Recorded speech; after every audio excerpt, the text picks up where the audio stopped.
Okay, so we are back with our Gabbie Hanna deep dive series. I got a comment the other day asking, or was it today? I don't remember.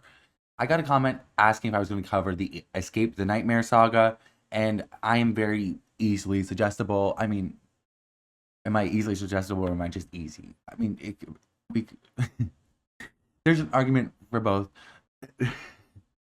Maybe succumbs to peer pressure easily would be could be on my gravestone.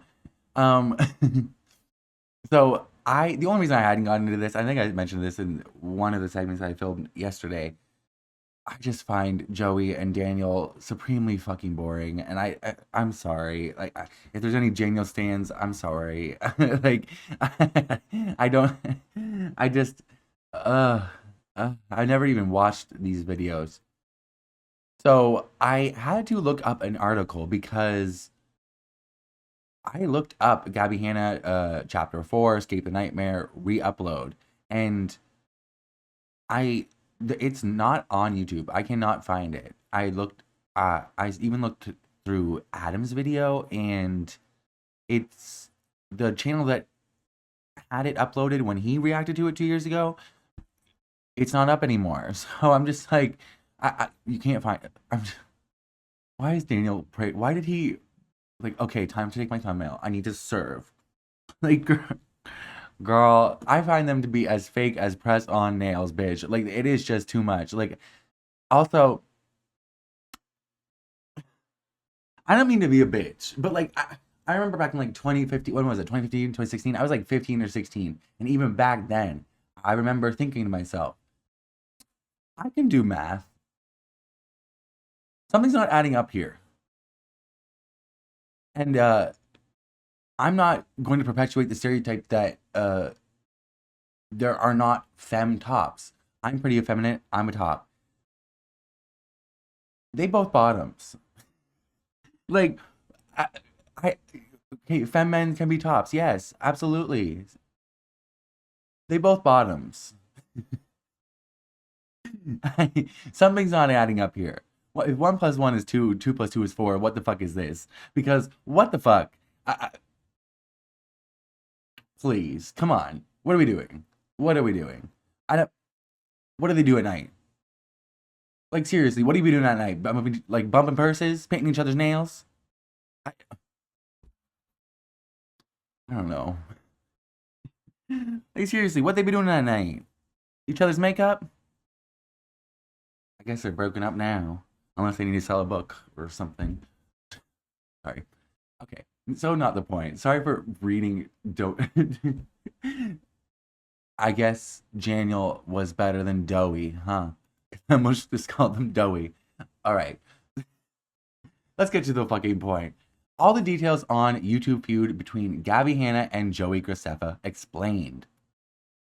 Rigor warning. Since Thursday, 17th of June of 2021, YouTube personality Gabbie Hanna has been posting a series of videos to her main channel, breaking down the various controversies, dramas, and feuds she has been a part of during her time on the internet. Yes, how well that went.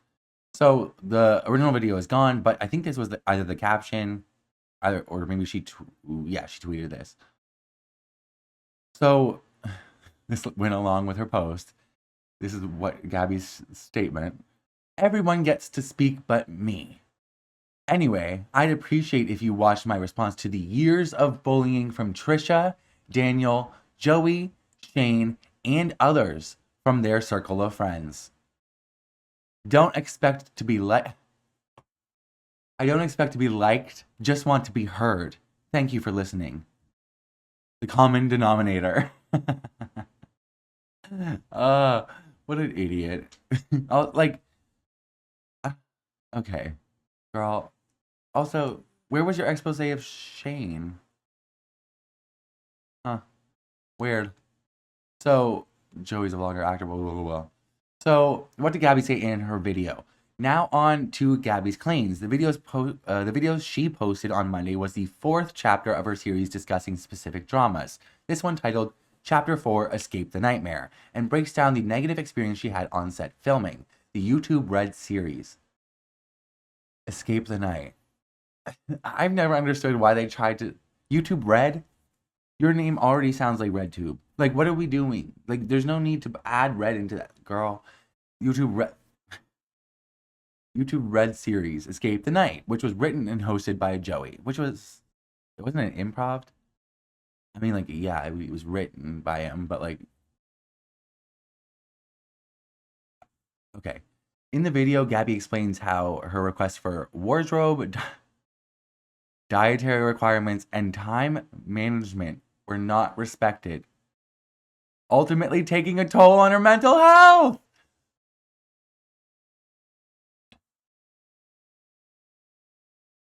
Who do you think you are, Miss Franklin? Like, what? What the who the fuck this bitch think she is? What? Wait a minute. Who? That was the crux of the issue. Wardrobe, dietary requirements, and time management. Pack yourself a salad, bitch. What the fuck are we talking about? What dietary requirements? On a set full of influencers? They all vegans. Like, what do you mean? What was what? What the fuck? Okay. Wardrobe. Girl, I listen to a lot of old Hollywood stories. If if you're not getting clown lung, okay. The Tin Man, anyways, he did go to the hospital. He almost died. Jesus.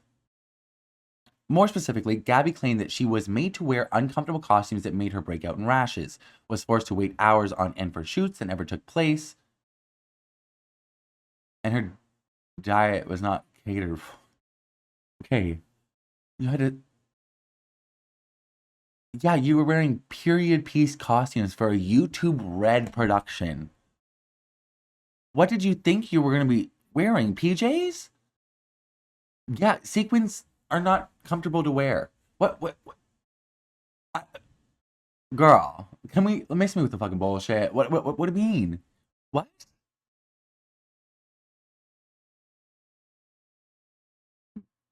They make her break out in rashes. Okay. Could you wear something underneath? Like, what? To wear uncomfortable costumes. First world problems. Jesus fucking Christ. Forced to wait on hours on end for shoots that never took place. Well, I'm sure you were still paid. And that her diet was not catered. Is that part of like a union thing? Like your specific diet has to be catered for. I don't know. Maybe it is. Gabbie also went on to explain that although her reaction to these situations were not respectful at the time. So these small things, you were a big bitch about it, girl. Although her reactions to these situations were not respectful at the time, she was given just as impolite responses back from the shows. So, yeah, I was a bitch, but they were a bitch back to me. How dare you? Bitch, who the fuck do you think you are? The Queen of motherfucking England? You're not. Trisha's baby is. I'm sorry. That's a joke. I'm sorry. What the fuck are we doing here? Girl, she's making me mad. I'm gonna go get my fan. I'll be right back. The fuck? I gave birth to her. She also went on to describe how her experience and behavior was worsened as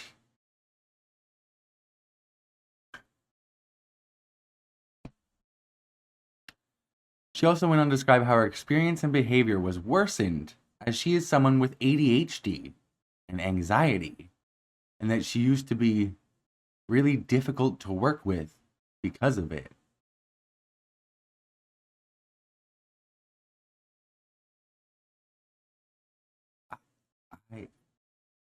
Girl, shut the fuck up. That's not an excuse for fucking anything. What the fuck are you fucking talking about? Second of all, what the fuck are you talking about? What?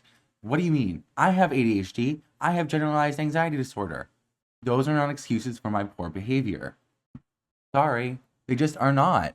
They're not excuses for your poor behavior anyways. And if you're willing to admit that you were really difficult to work with, then what's the problem? You're literally telling people it sounds like you were the nightmare by your own account. girl. The fuck are you talking about? Even in your own story, you don't seem like the protagonist. You seem like the antagonist, ho. Jesus. The video shares multiple screenshots of text messages between her and Joey, her and Daniel, acting as evidence to her side of the story. Well, I mean, we don't have the video, so we can't know. But I would venture to guess that those were reverse receipts again, because that motherfucker, she did not, because of like what happened, because of the fucking video with Jessi, where she literally put stuff on the screen that proved the exact opposite of what she was saying. Jesus fucking Christ. Soon after Gabbie's video went live, food YouTuber and friend of Joey, Rosanna Pansino, took to Twitter to defend Joey and Daniel and explain her version of events, as she also worked on the set of Escape the Night. And I want to make clear, for context at the time, this was before Rosanna had came out against Mr. Beast for not letting her win hide and seek. I'm not laughing. And it was before she did that shitty thing with Tana. It was before her podcast, before she had come out against Colleen. So, like, this was, like, one of the first pieces of drama that Rosanna Pansino had ever addressed. And it was, like, a big deal that it was like, what? Oh, like, the baking lady, she's talking? Oh, shit, okay. And so I actually pulled up Rosanna's tweet in regards to Gabbie Hanna's video.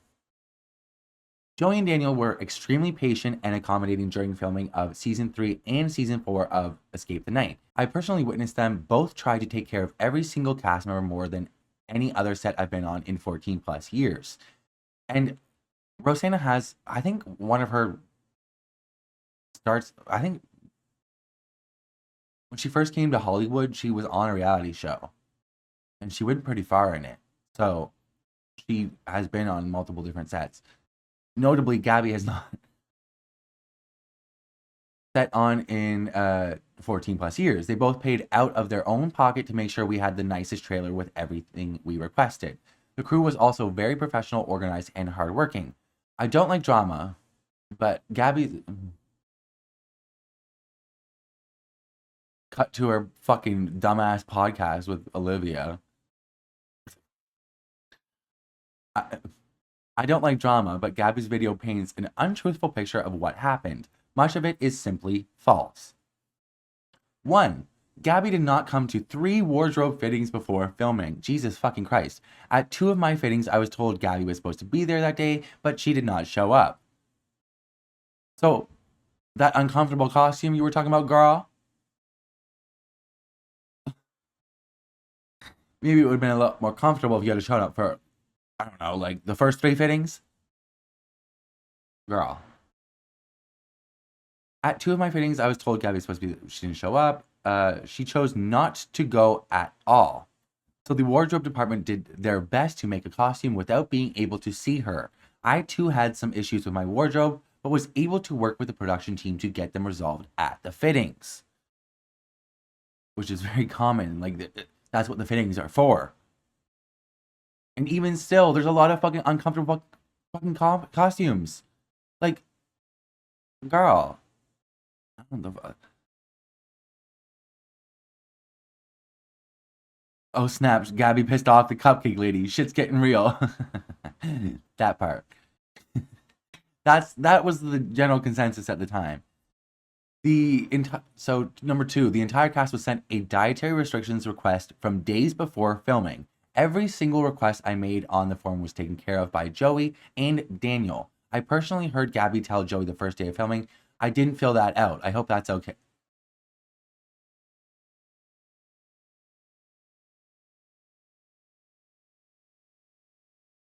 God, she just sucks. Like, fuck her. Fuck her. Fuck Gabbie Hanna. Like, she just fucking sucks, dude. God damn it. Ugh. I didn't fill mine out. I didn't fill that out. I hope that's okay. But I'm going to complain about it in a few years on my YouTube channel, exposing you. Eat shit, you asshole. Like, what the fuck do you mean? Keep in mind, meals are ordered before production begins, which is very common. So it's a craft service, yeah. So everything is ready ahead of time. That is the time to make dietary requests or bring your own food. That part. That's what I was thinking. Like 99% of the working world does not get lunch provided to them. I would say like a vast majority, but 99 is probably high, but like the vast majority of people have to buy or pack their own lunch. That's very common, Gabby. So number three, I also personally witnessed Daniel leaving set to go get Gabby any food that she wants. Oh my God. Gabby, any food that she wanted. There was also many healthy options, including a salad bar. Girl, they had a salad bar. Go get yourself a fucking salad. I love a salad. What are we doing with protein? Girl. Despite all this, she blamed Joey multiple times for causing her eating disorder. What the fuck? What? How did we get 0 to 16, 3.5? Because what the fuck? What? 0.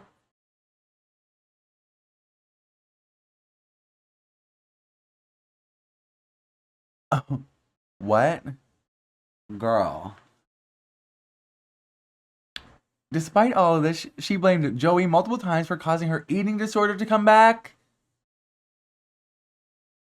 Because she didn't fill out the dietary restriction sheet. I've had dietary restrictions before. I know for a fact that I have to, like, I, you just like when you have dietary restrictions like that, you know ahead of, like, you are very aware of these things that they need to be done ahead of time, and if you have requests, like, you need to be understanding of them, and like you have to understand that they're your restrictions. Any food would have been suffice, like any food. Put some fucking sandwiches out on a fucking tray, like, but your dietary restrictions would have been met if you had have done your due diligence. It's just so frustrating to me. Like, during the photo shoot press day, long after the show wrapped shooting, Gabbie called one of the female production assistant a dumb cunt. Oh, now, girl. Oh, she called her a dumb cunt and walked off set without finishing her shoot. The reason? Because the crew member gave an updated shoot time that was 10 minutes different than she was.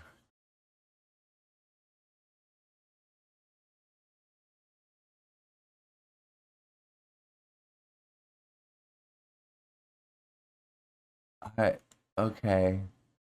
5. I also have ADHD. Same. And I'm very familiar with the anxiety and stress it can cause. However, that is simply not an excuse to treat people like that and behave in that manner. True. It also can cause anger, and that's not really talked about that much, but still not an excuse. I don't think Gabbie realized that I could unfortunately hear many of the conversations she was having with Joey and production because my part of the trailer shared a paper thin wall with Joey's. I did my best to avoid my private room for this reason, but from what I did hear, I can say that I've never experienced someone talk like that. This is just a few of the falsehoods in her video, but I'll stop here. She was the most difficult, mean, selfish person I've ever experienced on set. Damn. Oftentimes, exposing videos are produced in a way to leave out key details. Please keep that in mind when viewing this type of content. Damn. Maybe you should keep that in mind, bro. But true in this moment. So let's get on to Gabbie Hanna needs to stop by Joey Graceffa. Joey still has 10 million subscribers. That's 9. But like almost. Damn.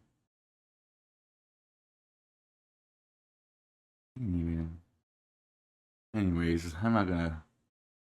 Let me not piss off the Daniel stands. Alrighty. Daniel Daniels. Alrighty, well, let's just get into this, shall we? So this video is a response to Gabbie Hanna's video, Escape the Nightmare. And I just want to give you guys a spoiler alert. Gabbie was actually the nightmare, so... You didn't have a mic? Not the point.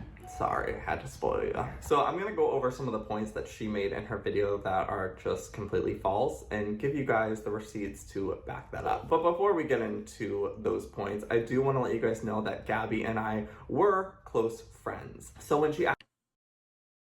Where is he? It's not the point, but like, what is this? Like Airbnb.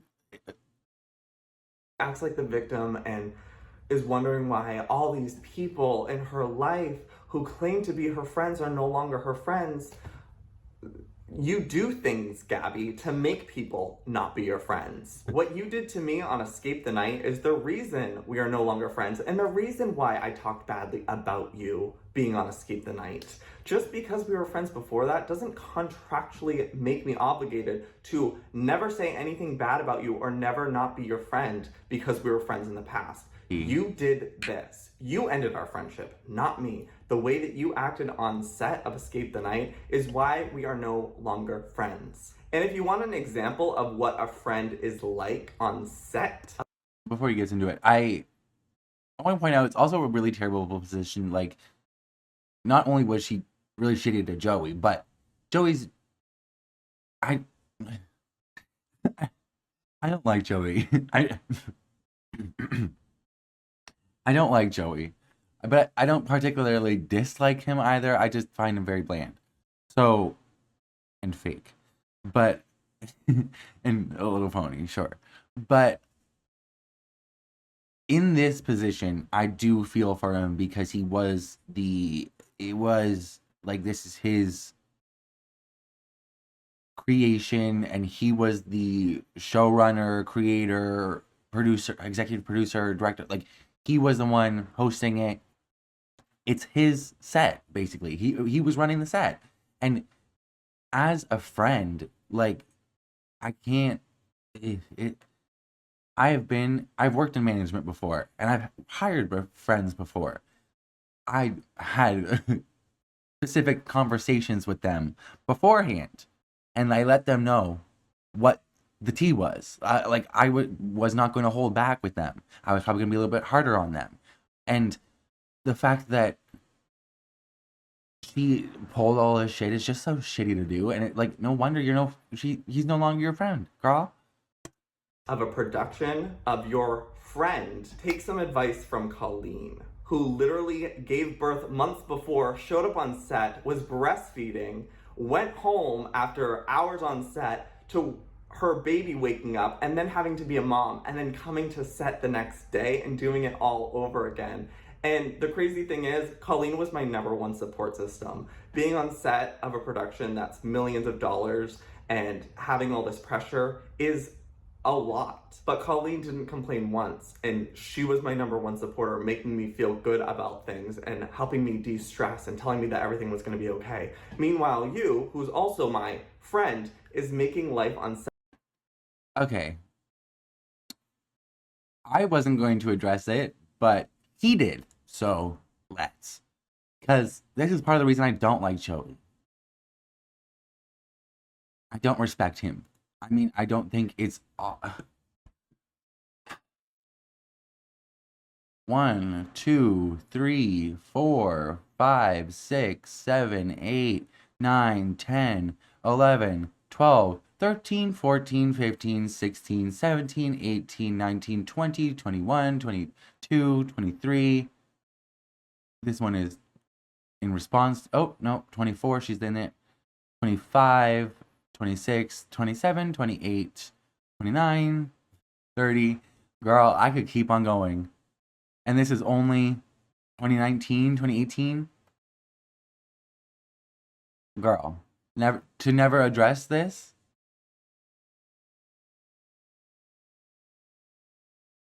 Especially after what you just said in this. you just want to like silently unfollow her, girl. And I do find it annoying. Like I feel like there was a big double standard. I remember a lot of people getting on Rosanna's case about her friendship with Colleen and how she hadn't come out against her, and Colleen and Rosanna ended up doing so, which I respect. I didn't remember the same backlash for Joey, and they were much closer, did a lot more content together. We didn't even go down. We didn't even continue going down the whole way. Like, it's insane. And this is one channel.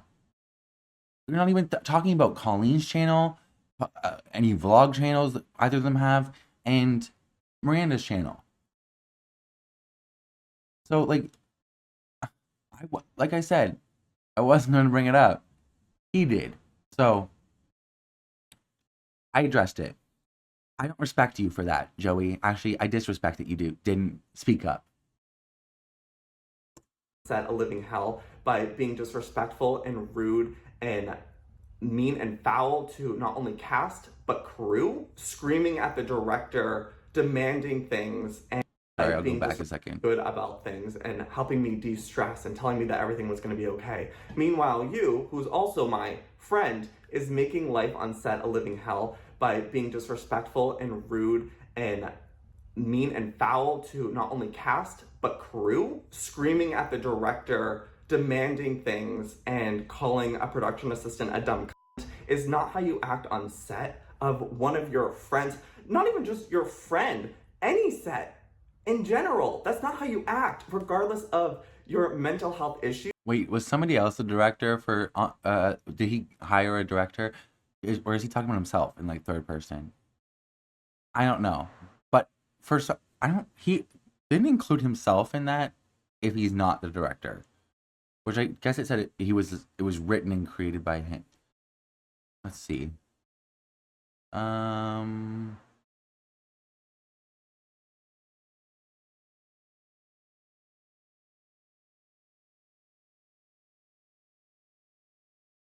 Which was written and hosted by Joey. So there must have been a different director. So he could host. He didn't even include himself in that.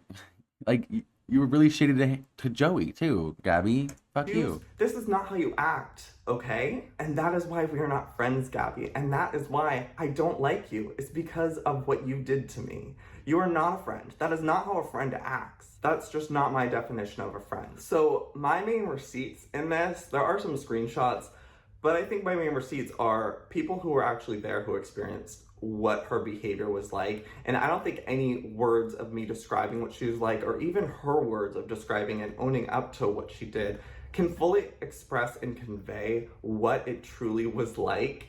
But I am in the process of figuring out how to get the footage, the raw footage and raw audio, to show you guys what it was actually like on set with her and the way that she acted. But until then, this will have to do. And I do want to say a huge thank you to Rosanna for coming forward with her Twitter statement, expressing what it was like on set and kind of debunking some of the things that Gabby had said in her video. And also the friends who were also on Escape the Night who liked that tweet and support, I appreciate you. It means a lot to me because you guys are my biggest receipts that I have to really... I will say, all I have to say about Joey, I'll poke fun and I'll criticize, but I have never heard, for the most part, except for like the Tana thing, which seemed like a very isolated incident, from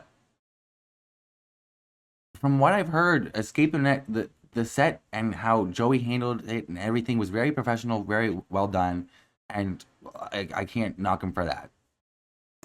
Prove that Gabby was the one in the wrong in this situation. So I do want to go over... I mean, like, that's pretty par for the course, Joseph. Some of the key points that she talked about in her video and debunk those with the receipts that I have.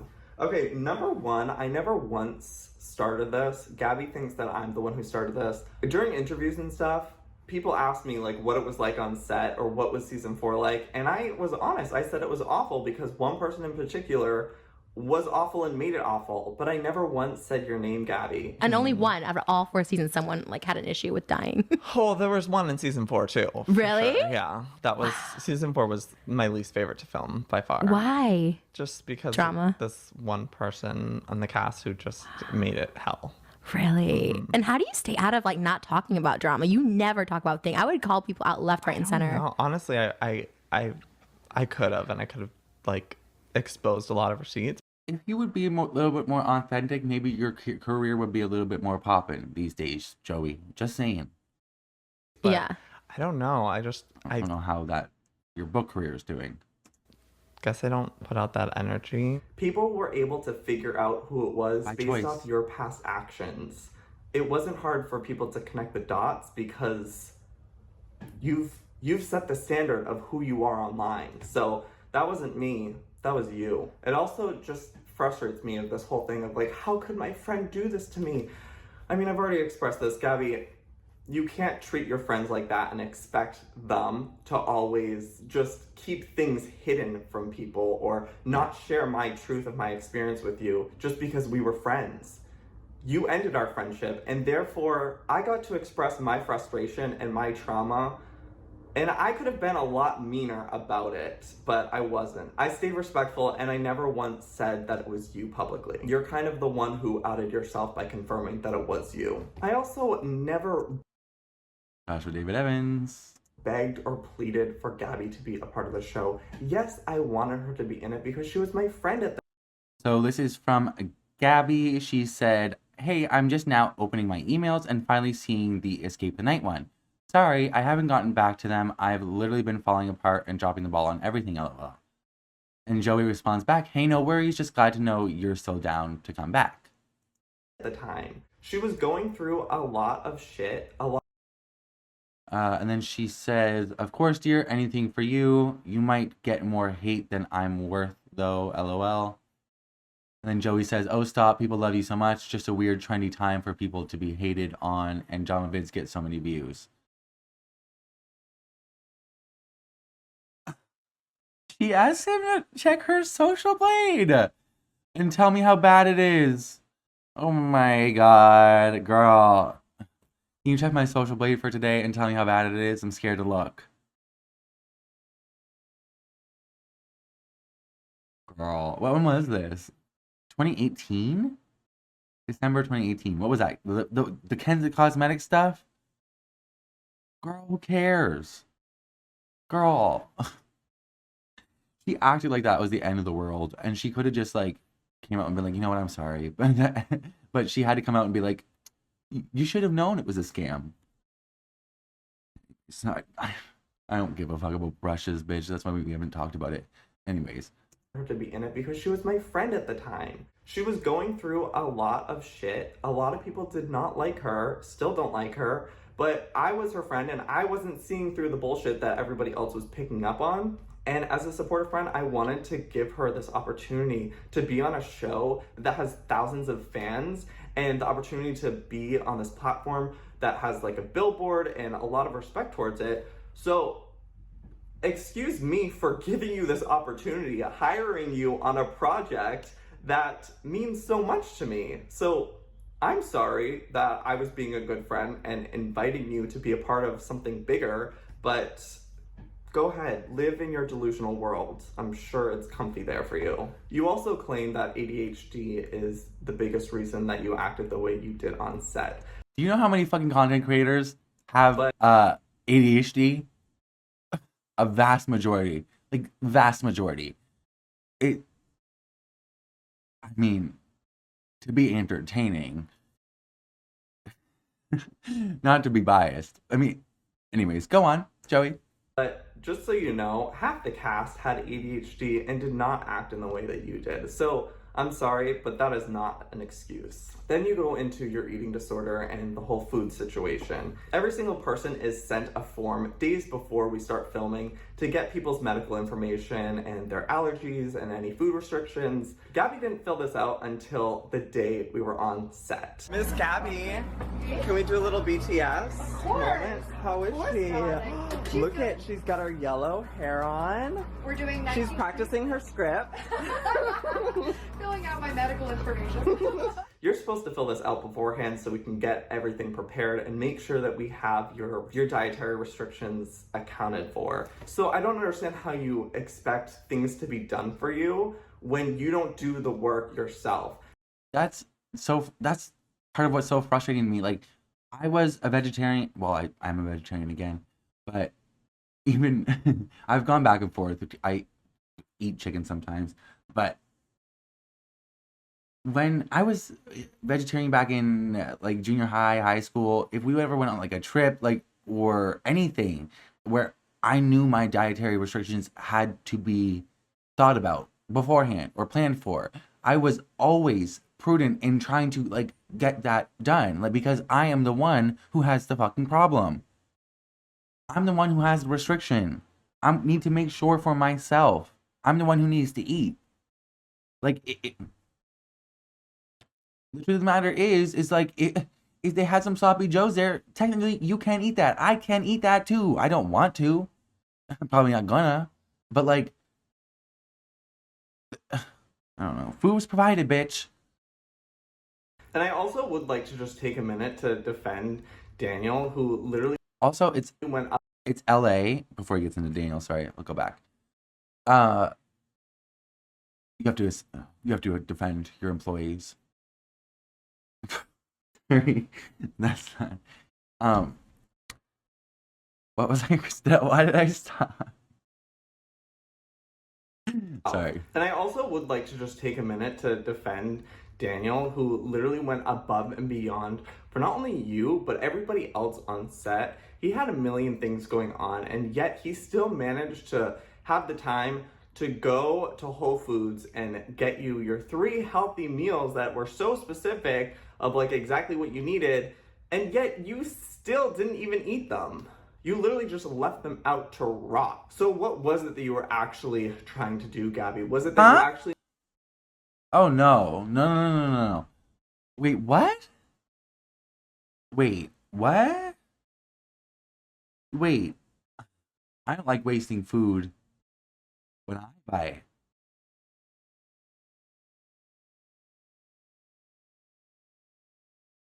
Anywho, needed the healthy meals, or were you just trying to be difficult? Because I think you were just trying to be difficult and throw around some power. Okay, so moving on to the wardrobe that you had issues with.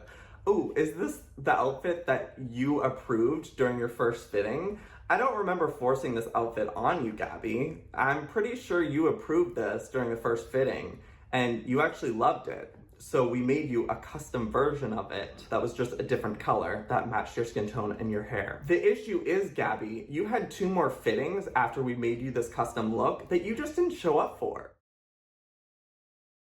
hi, blank.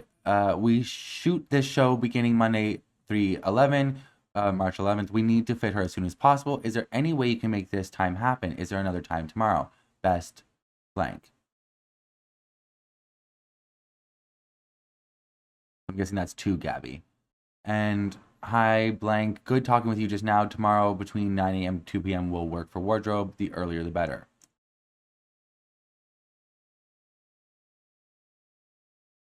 Hi, just checking in. So it's the next day. When will Gabbie be in today? Let me know. Thanks. Even to the point where we offered to meet you at your music studio that you accepted, and when the costume designer, who was actually 9 months pregnant at the time, drove across town to go to your music studio, you stood her up. Wait, what? I've conveyed the information discussed, but unfortunately Gabbie has a shoot today and cannot go to Universal for the fitting. The only way she could do the fitting would be if you were able to go to the studio. Please let me know if that is at all possible, or if she could be fit on set Monday. No, we start shooting on Monday, ho. What do you mean?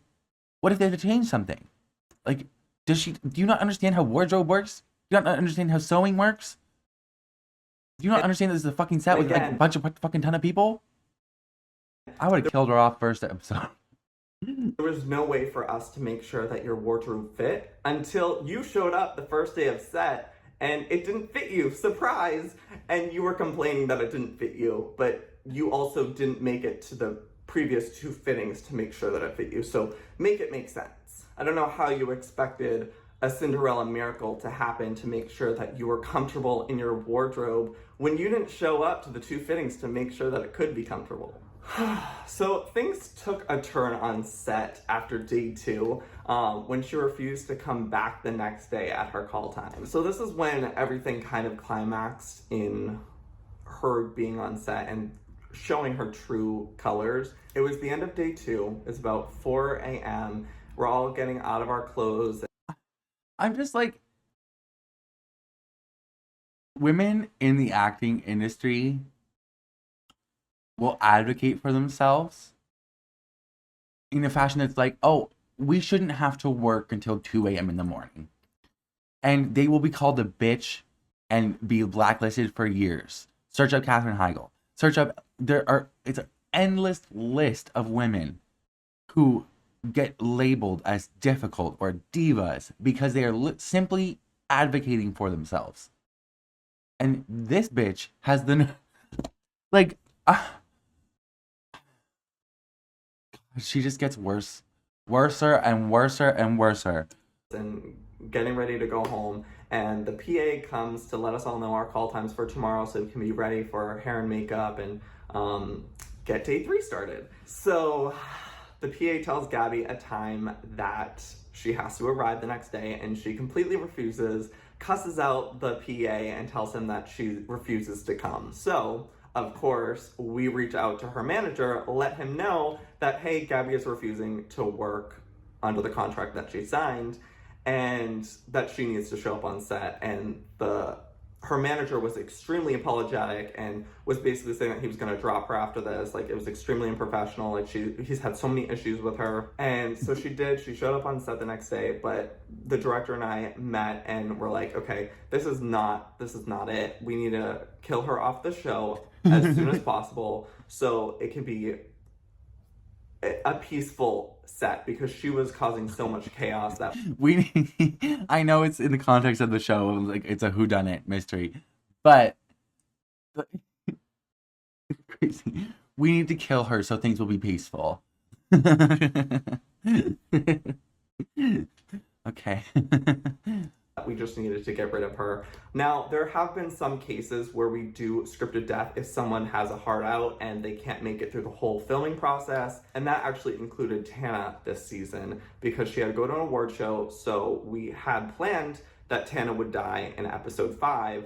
And with the whole issue with Gabbie, we're like, we can't have her for one more episode. Let's get rid of her. So we planned the double death, which a lot of people were upset about, but now you know the real reason why there was a double death. The next day, I took Gabbie aside, and of course, she had a million things to say. She had all these excuses of what was going on with her and how she's the victim.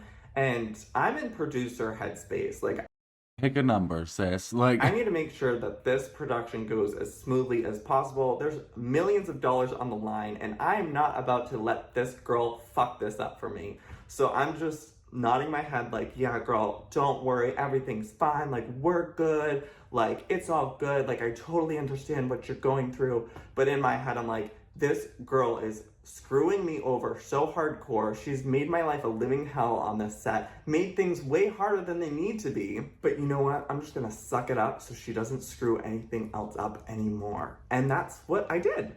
And I am proud of the way that I handled myself because I could have gone off on her very hard, but I don't think that would have been a good result on set. I obviously didn't want her walking off, and I had to do what I had to do to protect me and protect the show. So if that's fake Gabbie, well, it's what I had to do. She also, in her video, complained a lot about the set hours.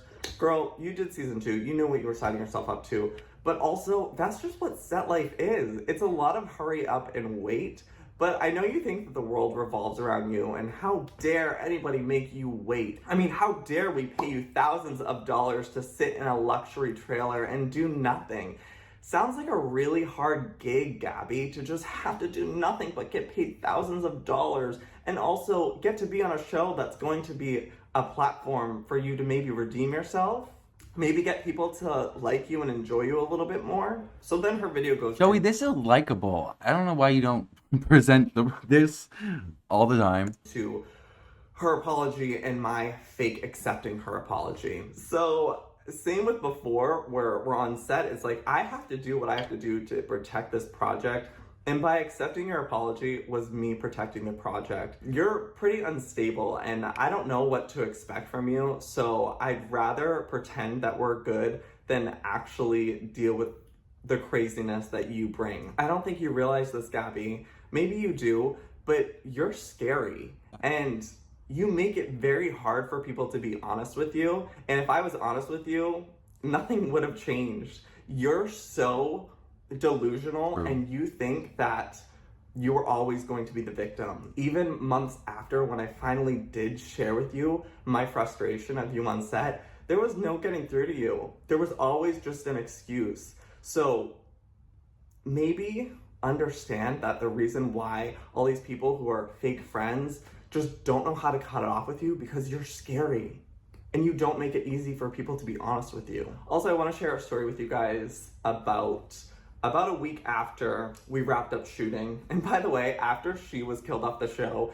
everything went so smooth. Like, everybody had clear skin. We were all thriving. The season got progressively better and we were all just in good spirits. It was literally a negative energy had been removed from the set and we were all so happy and positive. But anyways, a week later, we had to do the press shoot where we shot the billboard and the promo shoots and stuff. And of course, she just had to make that just as difficult. Photoshop. She was complaining about her call time because even though she was contractually obligated to come to this day, she had a gym appointment that she couldn't miss. So she was trying to basically be on set as least amount of time as possible, and she kind of was just thinking like, oh, I can just get my makeup done, shoot out, and go. But that's not how it works. There's so many rotating things.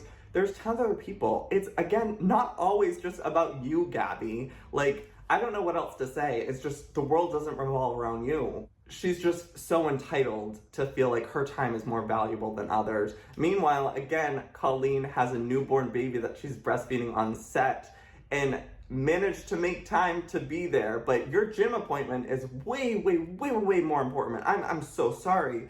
You have to go to the gym, Gabbie. That's way more important than the contract that you signed to be here for the full time that is required. But because things weren't going her way on set, she had a major meltdown, and I'm hoping to God that I can find the audio or some video form to really show you guys how much she blew up on this poor woman who was just telling her time of when she was ready on set.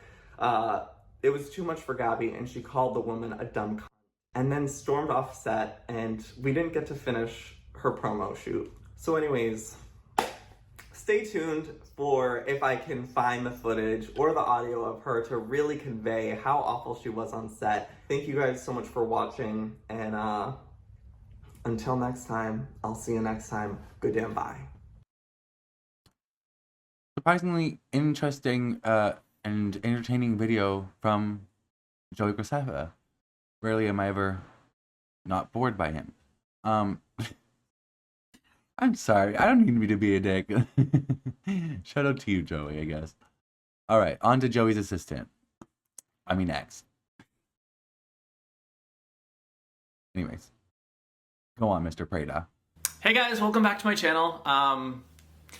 Yeah, here we are. I did not think I would be making a video like this. I've never made a video like this before. I'm not gonna consider... God, he looks different, doesn't he?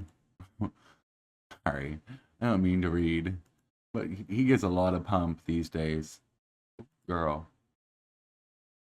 Losing our foster puppies? Our? They still raise dogs together?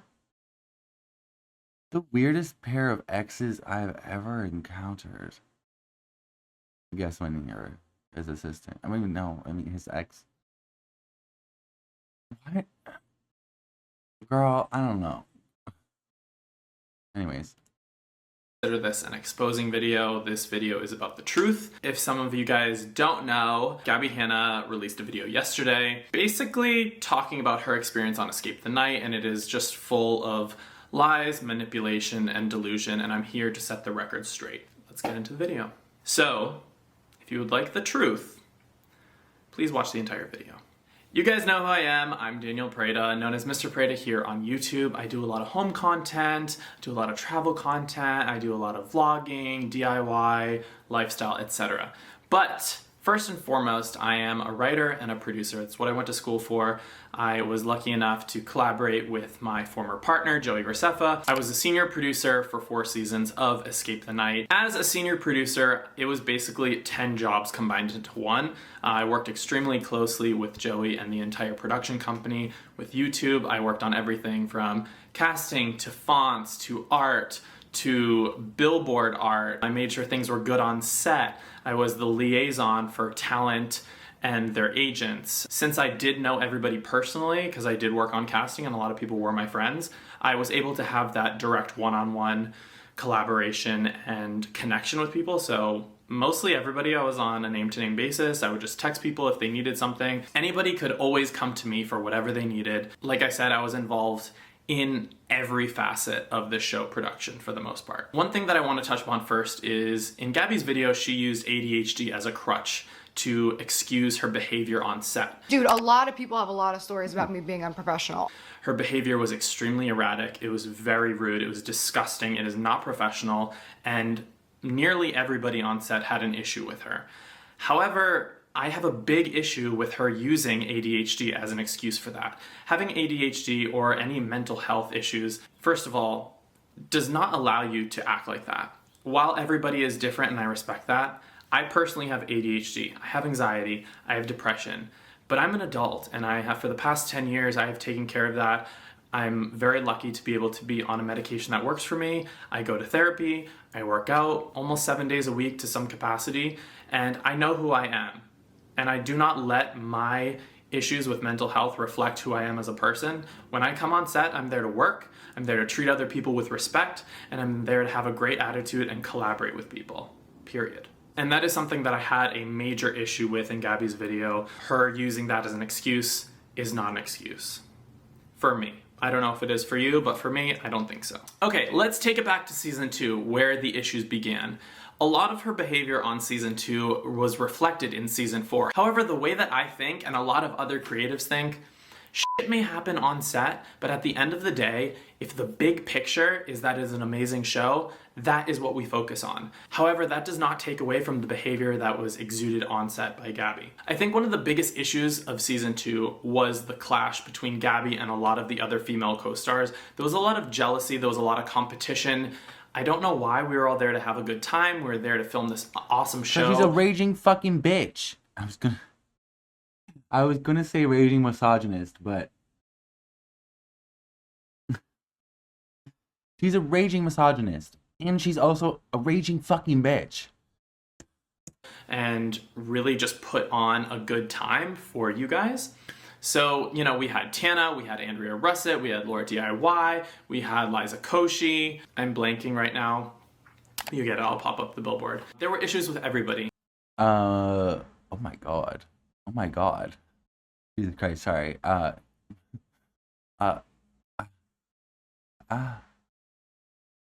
No. But they all stem from Gabbie. Gabbie was extremely rude to Tana. Tana was very new to fame, to influence, to having a following at the time. And there was a lot of bullying from Gabbie's end to Tana, which I believe Tana has talked about publicly many times. And the same thing with Liza. I really think there was just a weird dynamic of having somebody who's a competitor from Vine and YouTube on the same show that you are. And I really think that Gabbie was just not confident in herself and needed to act up and act like a massive diva on set just to outshine everyone else.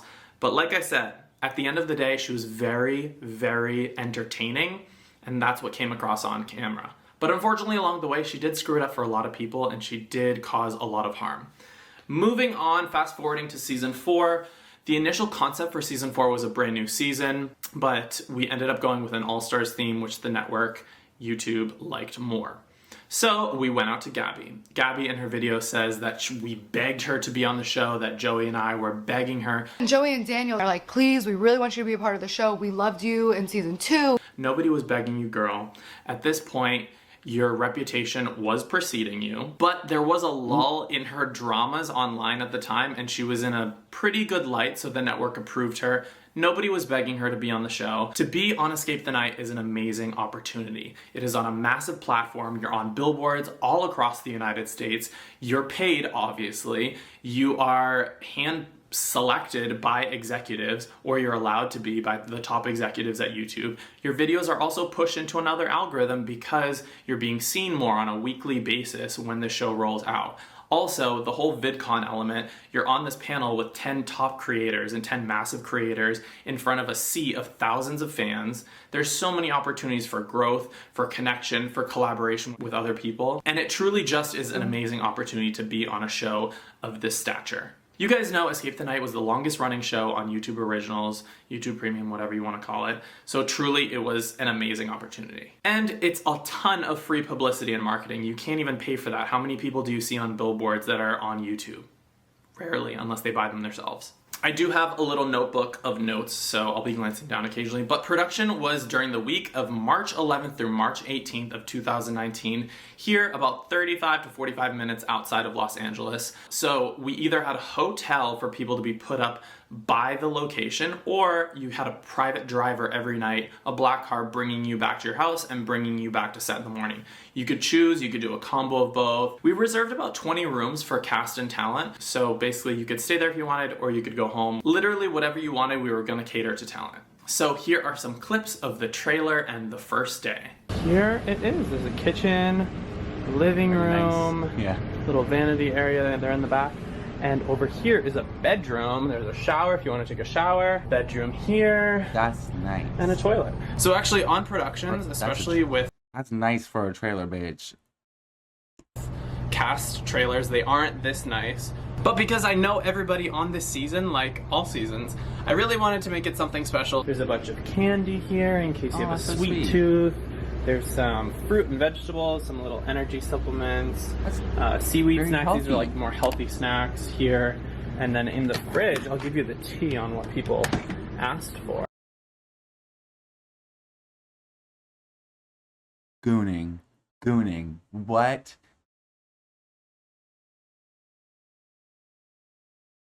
Damn. Ugh. I love a beverage. Damn. So we have water, Red I would be Bull, so and set. Those fucking almonds, bitch. Some bananas. Ho. What? Some popcorn. seaweed snacks. These are like more I'd be healthy set for snacks. days. Look, they got chickpeas, goldfish. Love goldfish. Goldfish. Love goldfish. Girl, there's so much here. I would be set for days. Those are all like these are all nice and is there some beef jerky? I don't like beef jerky, but it's there. Pumpkin seeds, girl. Some crispy chickpeas. here. And then in the fridge, I'll give you the tea on what people asked for. So we have Awesome. water, Red Bull, energy drinks, kombucha. Colleen literally only wanted Coke. We have fruit Ugh. I would fuck up that strawberry right now. Damn, sorry, not the point. plates, veggie plate. Daystorm wanted protein drinks. Wait, so each person gets one of these? She's deranged. As you can see, sweetie, that trailer is stunning. Healthy foods. There's also some junk foods if you have a sweet tooth. There's green juices, there's water, there's fresh fruit, there's fresh Red vegetables. Bull. There were ice pops in the freezer. There were almonds, Every time you see me take a sip, it's always Red Bull. Every single time it's been Red Bull. seaweed snacks, healthy snacks, Cheez-Its, everything. Anything you wanted, we had it there. We even had hummus, vegetable trays, and all of those were being Specifically, sugar-free Red Bull too, and that was stacked full of sugar-free Red Bull. Damn. replenished daily by me. Again, not my job description, but it's something that I wanted to do because I was friends and friendly with everybody on the cast that season. I wanted everybody to be well taken care of. And none of that was funded by YouTube or the production. They gave us $500 to outfit that trailer for the entire week. So Joey and I took money out of our own pocket, upwards of $3,000, to outfit that entire trailer and make it look beautiful, have it be comfortable. I also had beautiful Barefoot Dreams robes made for everybody in the cast. They were personalized. Those were like $200 a pop, just as like a little welcome gift to our friends. And right here we have actually some cast robes that I had custom made with the Escape the Night logo right here. This one is Colleen's. So clearly everybody was well taken care of, so I'm very confused of the disconnect here because I'm hearing a lot of, there was nothing healthy on set, da-da-da-da-da-da. That's not the case. Here are the visual representations of that.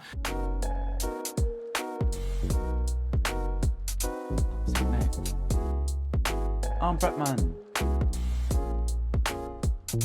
Justine, Jesus Christ. Old YouTube. Okay, there's literally no healthy food. Also, Colleen was on set that season with her baby Flynn, which is insane. This was her first working job after she had a baby, and she was super excited to be there. She's a dear friend of both Joey and I's, and she's an extreme professional, and we're so happy to have her on set. We're able to actually get another trailer, albeit a little smaller, for her to breastfeed in private, and then she would come to our trailer and hang out with everybody. But again, that was another trailer I outfitted with a bunch of beautiful snacks, wanted to make it comfortable. You know, anything she needed, she could come to me, and she did not make any extra requests. I think she just wanted like Coke and Cheez-Its, but of course I put a bunch of healthy snacks in there too. There was also a running bathroom in there if she needed to change Flynn. Again, that is something we wanted to do, so we did truly go above and beyond for every single person and treated everybody with the utmost respect and dignity. Okay. First day of filming. First day of filming is my favorite. Everybody has these nerves and jitters and excitement. I was running on no sleep because I was running around doing literally everything. I had a earpiece in my ear. It was just like all around a really exciting day. I wanted to insert a clip of Gabbie here in her wardrobe. Here she is. Out of breath. Yes. Oh my god, anytime we have to run for the challenges, I'm done It's for. over. Done for, but guess what? Oh, Stunning. wait, give a turn. Gorgeous. As you can see, she's living for it. She loved how she looked. She was wearing this beautiful silk slip dress underneath, and then over was a thicker velvet duster coat with, I believe, ostrich feathers around. And also, due to legality on set, I wish we could have had all the girls in beautiful, like, high heels, but the most we could do was like a kitten heel, so that's a ½ an inch to an inch. So I'm really not sure of what the complaint was about that, but I can understand if you can't walk in a kitten heel. Albeit a little confusing because even I can walk in a 6-inch heel, sweetheart. So as I was saying, the first day was great, but I did have a lot of feedback from other YouTubers already due to Gabbie's attitude. You know, there was a lot of complaints first day, but nothing truly directly towards me until day 2. However, at the end of day 1, a female YouTuber came up to Joey and I do want to protect people, and you know, I'm not going to bring in their names because they're not a part of this and I don't want them to get attacked by anybody. Anyways, this female YouTuber who's been a long-time friend and a long-time collaborator and somebody who's been online for a very long time, was very successful, she came up to Joey and I and asked to be killed off the show as soon as possible because she was extremely uncomfortable with Gabbie Hanna and how she was acting on set. So I'm thinking, I'm like, interesting. Her actions are now affecting the cast. If her actions affect me, I understand that. I'm able to move past that because I'm a professional and I want to keep people happy, I want to keep it rolling. But now that it's affecting cast, and I heard some things from crew, from the makeup and wardrobe department, we have an issue here. This is now going to create a very toxic environment because once it starts, it's really hard to make those situations better. I did want to talk about what filming is like on a set. Filming on a set in comparison to filming as a YouTuber, like in this situation where I have complete control of the narrative. There's only one camera in front of me. I can say exactly what I want. If I want to stop, I can. If I want to drink coffee, I can, clearly, anything. But the big difference is here, when you're working on a professional Hollywood set, it's no longer about you. You need to go in with a positive attitude, wanting to create something amazing, and that's what we are doing. Everybody on this set of All Stars has been in the industry for a long time, has worked on music videos, TV shows, pilots, movies, etc. You name it, they've done it, and they're all extreme professionals. However, it's not easy working conditions. We're filming for anywhere from 12 to 15-hour days in the middle of the night. We had night shoots. It was not freezing, but it wasn't warm. But the thing is, everybody had jackets if you wanted a jacket, if you wanted to. I will say that's rough. That's rough. Regardless, yes, acting is easy. They're just sitting around not doing much, just talking to each other. Yeah, but that's rough. 16-hour days when you're used to working for yourself, making your own schedule. Yeah, that's rough. But you also knew exactly what the shifts would be like the set days would be like, because you signed a contract, sweetie. And you were on season 2. So you knew what you were signing up for. You chose to sign up for it. And now you're complaining about you're blaming other people for the thing that you signed up for. Like, it's just like, girl, shut the fuck up. Alter your wardrobe. We could get you another jacket that, worked with your wardrobe. Also, if you need to go fucking take a nap, like, in one of those trailers, if you want to go watch TV, go watch TV. If you're not needed on set right now, like, girl, it's a show. A lot of people did that. Some people didn't because they wanted their outfits to be seen, and that's fine. I had this absurdly ridiculous call time, and I literally told the producer no. So I'd literally just be sitting there for fucking ever. Like I said, the hours were long, and what we say in the industry is something, if you guys have ever worked on a set before, it's a lot of hurry up and wait. Hurry up, get to set. Oh, wait, we're not ready for you. Go back, sit down. This is how it works. Unless you're Meryl Streep, unless you're an A-list actor, unless you have an Oscar or a Grammy, which I don't believe Gabbie has either, there's no, oh, you're gonna come to set, you're only gonna film for an hour, and then you're going home. That's all we need. It doesn't work like that. When you're on set, this is a group effort. This is something, it's a collaboration. We had a crew of over 100 people working on the show, people who are industry professionals who work every single day of their lives and work extremely hard to feed their families and to keep a roof over their head. Even if you are like A-list, like really, really popular, you might get called out by your cast members. Like, if you're also in a group cast with a bunch of other A-list actors, they might call you out too. Like, I remember on the set of Georgia Rule, great movie, as Jane Fonda, Felicity Huffman, and Lindsay Lohan. And Lindsay Lohan was late a bunch of times, and Jane Fonda gave her what for, and was like, girl, you need to show up. And after that, Lindsay showed up like every day on time.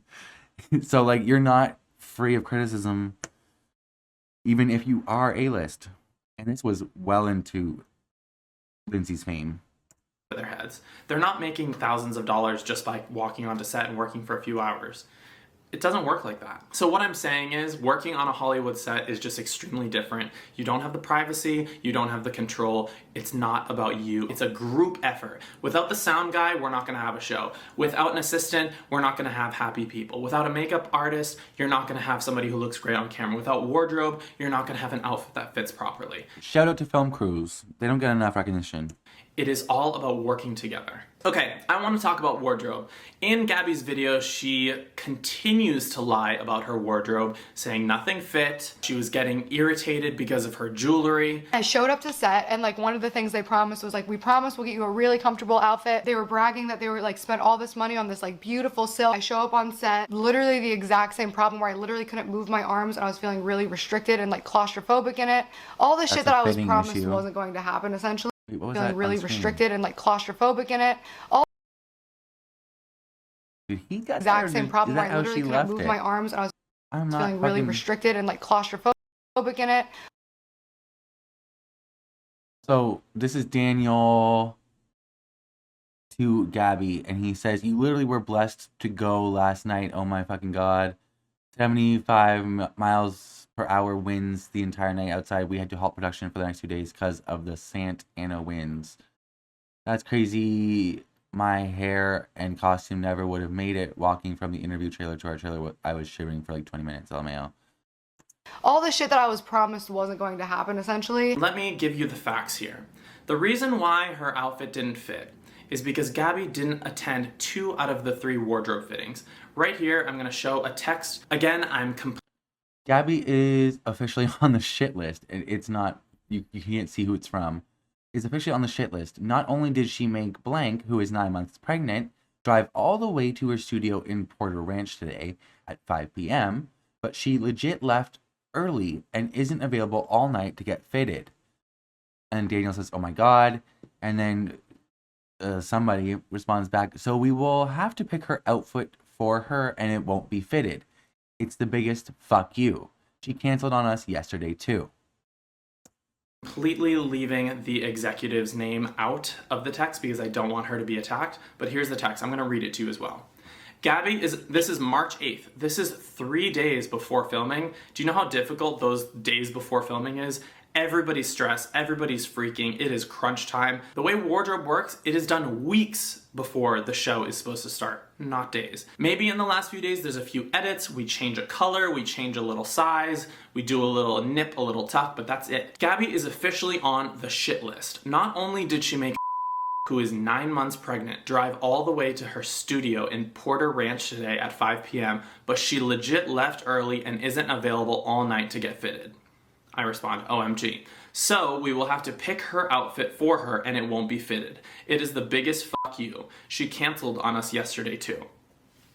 To get this text and to know that somebody is putting their schedule ahead of a massive production is extremely embarrassing to me, especially that I considered Gabby, I'm not gonna say I considered her a friend, I considered our relationship friendly, cordial, I was always kind to her, and it was just really shitty to hear that because everybody else somehow in their busy schedules, including Bretman Rock, who flew from Hawaii, and one of the kindest, most professional people I've ever met and who I consider a friend, he's amazing, he was able to make all his wardrobe appointments. Every single person was, except for Gabby.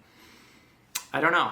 To me, I don't really need to expand upon that. The facts are here. So, the issues surrounding the wardrobe are valid, I will say that, but the reason why they're valid is because, Gabby, you never showed up to the costume fittings. You didn't respect the team enough to make those appointments, therefore, yeah, your outfit was a bit ill-fitting. Maybe it was a little tight, but guess what, sweetheart? That's your fault. If the necklace was causing irritation, which you're saying you're only allowed to wear sterling silver, the piece was sterling silver. So I'm very confused as to how you have pus and warts and growths or whatever all along your body. Nobody forced you to wear the necklace. The first time you had an irritation, you could have ripped the necklace off and thrown it into the woods and say, oops, I lost it. Hello? Or just tell wardrobe, this isn't working for me, I'm gonna need to take it off. Nobody forces anybody to wear anything. This is not that type of production. Okay, let's talk about the food restrictions. Yeah, it's also like on set.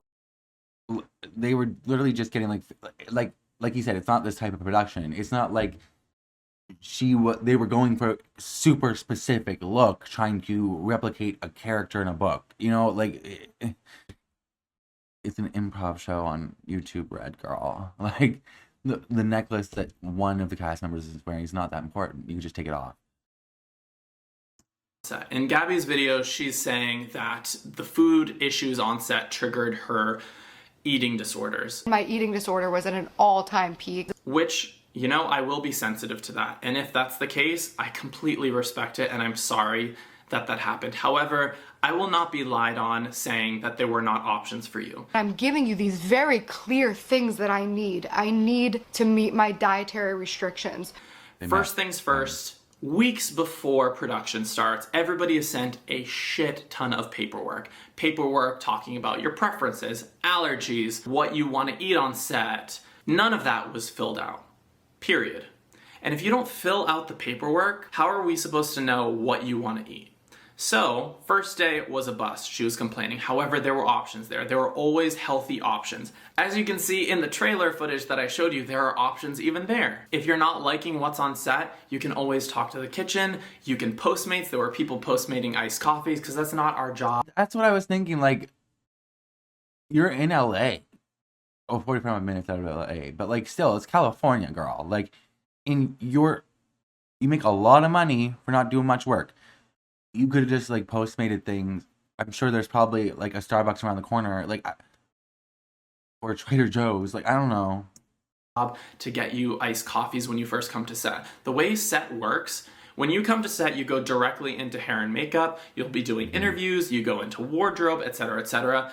It's like going to a job and expecting them to feed you the second you step through the door. That's not how it works. You work for a couple hours on set, and then you have lunch, and then you film for a couple hours. And most people in the working world bring their own lunch or go pay for their own lunch. Hours, and then you have dinner, and then you can film for another couple hours, and you have breakfast, if we run that late. Okay, so now I'm gonna read a couple texts between Gabbie and I. This was from February 28th. I said, also, let me know if you want anything in the ETN trailer. I'm having production.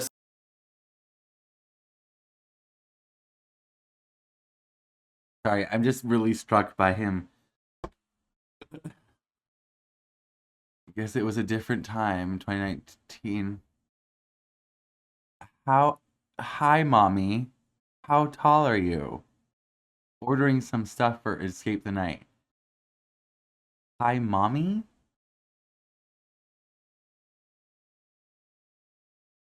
Oh, okay. Assistants do shopping this week for snacks/drinks.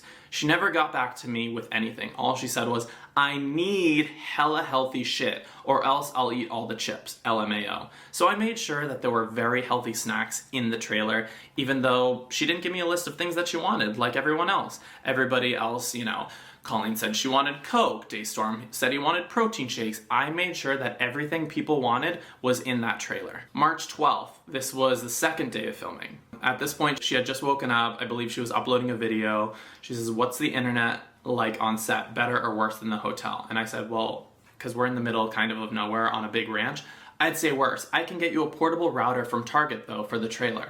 It's okay, the files are almost done. When do we get a meal?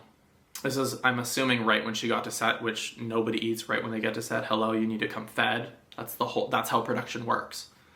Let me ask, they said the kitchen doesn't even open till 5, then they'll have to take the orders and prepare them. They're taking orders at 4:30. Here's the set menu and they can make you anything else you'd like. Chips, ground beef, which is a protein, penne and meatballs, sausage, penne and veggies, vegetable curry, beans, strawberry and green salad, fruit. My stomach hurts so bad from eating shit I'm not supposed to.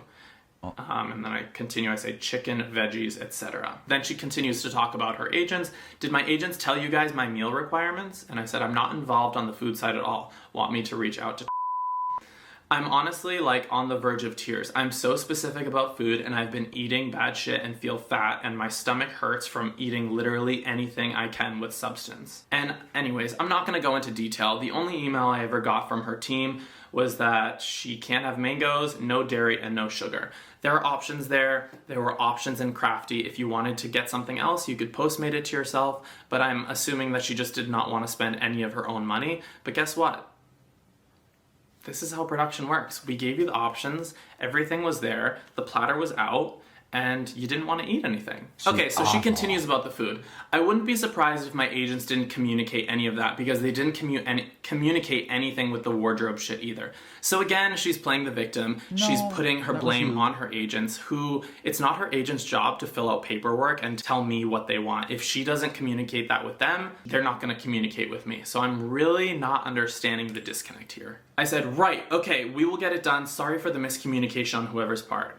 And she said, love you, sorry for being evil, low blood sugar me is the worst version of me. And I said, it's okay, I'm hypoglycemic, I understand. I have some fresh veggies and hummus here. Can I make you a plate as a snack? Also going to Whole Foods for a run if I can get you anything. I pulled this completely out of my ass. I wasn't going to Whole Foods. I'm like, let me appease Gabbie. Let me go make her some salads each day. It's not a big deal, even though that was not in my job description, but we didn't have the budget for me to have my own assistant this season. So I'm like, let me just go to Whole Foods. I don't want her to be upset and I want to bypass any of this type of behavior and making people more uncomfortable. Sure, what do you want in it?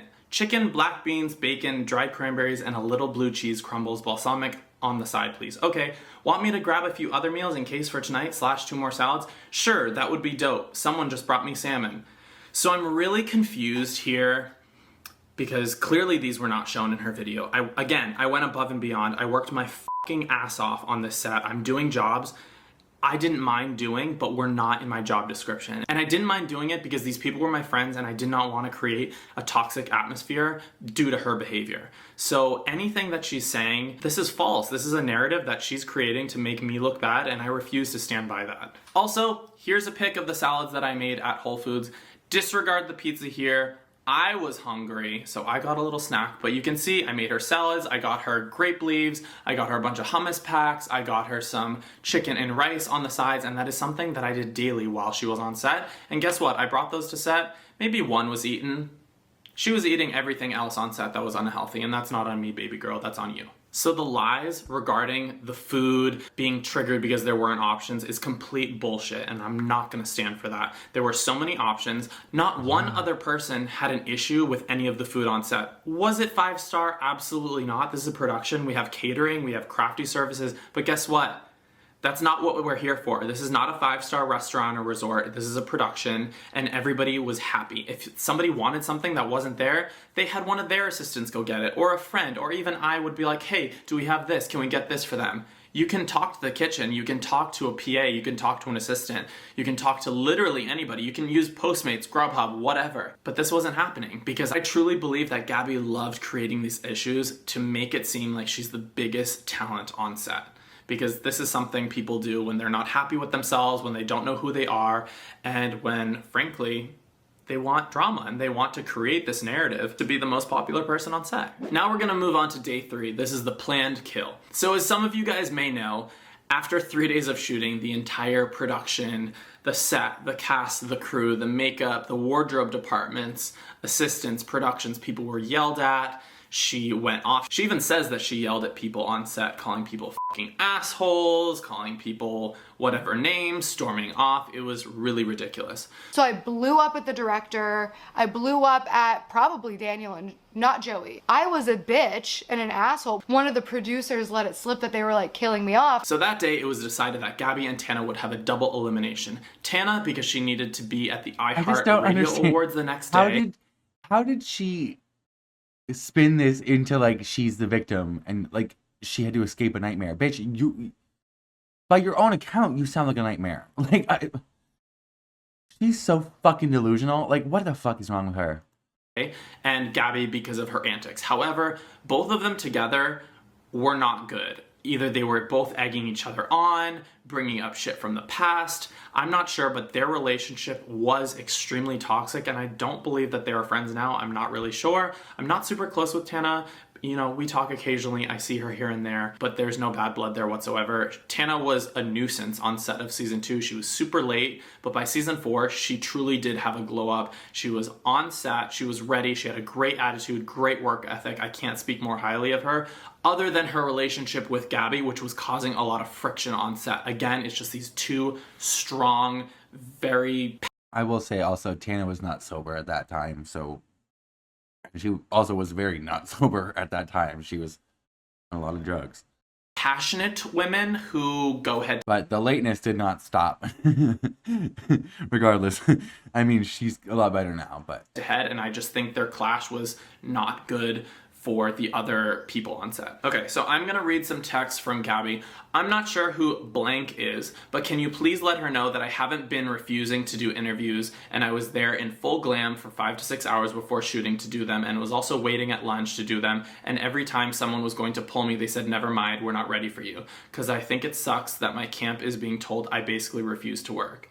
And I said, I have no idea what's happening. I think they're just behind on your interviews, so either 2:15 today or all day on Monday. Let's talk about the interviews. So the interview portion is like sort of a confessional, which you've seen on other shows. We had to do it in a way that's staggered. So say 2 girls have a call time at 2 p.m. and another 2 have a call time at 4 p.m. The 2 girls will alternate. One will go in hair, one will go in makeup, then one will go in makeup, and one will go in hair. Then they'll both go to wardrobe, and then they'll shoot interviews almost simultaneously or one after another. You either start shooting their interviews before it starts or after filming or on a completely separate day. However, there's like a domino effect. So if somebody's falling behind, you're gonna be like, hey girl, sorry, you need to wait a little bit. We'll get you in an hour. And I guess that was a big issue for Gabbie because her schedule was extremely important and she needed to be doing so many other things. Again, nobody had this issue. Interviews were not fun, they were long. It's kind of like on RuPaul's Drag Race, those confessionals, those are like filmed talking heads. Normally all in one day or after each episode. And it's exhausting, it's tiring, yes, but it's part of the show and it really like blends the worlds together. She said, clearly they are behind. My issue is people telling my team I'm refusing to work. So there were moments where she was told to hurry up and wait for interviews, and there were moments that she didn't want to do the interviews. And you know what? That's part of production. I totally understand that. I'm now gonna read a text from one of our executives. So we talked to our talent producer team, and every time she was told to be ready and on stand for the interview, she wasn't ready. Either her hair or makeup wasn't done, or she wanted to eat. The pecking order moved on to the next YouTuber, so naturally, Gabby fell behind in interviews. That's why she is needed. When she was originally asked last night to come in at 2:15 to make up for lost time, she said, "Oh no, I'm not doing that." I had an email from my agent saying, Gabby, you can't refuse to do interviews. And I was like, I'm not refusing to do interviews. So yes, that right there is a refusal to work. That was the only time slot that we had available for you, Gabby, to do your interviews, and you didn't want to do it. So that is refusal of work, and yes, that went back to YouTube, and that went back to your lawyer, and that went back to your agents. And that's why you got the email from your team saying that you were refusing to work, because that right there is proof you were refusing to work, period.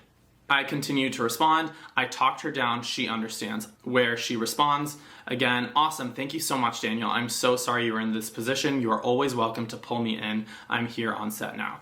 That, again, is the conversation I had with one of the executives on the show. So all in all, the reason why this double kill happened, Tana had to go to an award show, and Gabby was a absolute mess on set. You know, you can mouth off to me. You can treat me however you want. I can take it.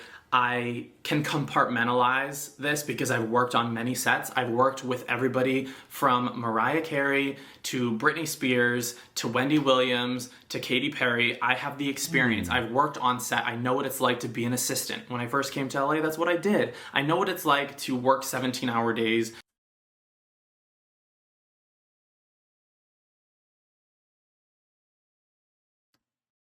We know you were an assistant. For barely any money. And you know, because of that experience, I'm able to be the best talent and the best producer combo ever. I respect everybody on set because I know that it is a team effort and nothing happens because of one person. It is truly an ensemble situation going on here. But my big issue here is not only were you disrespectful to me, you were disrespectful to the crew.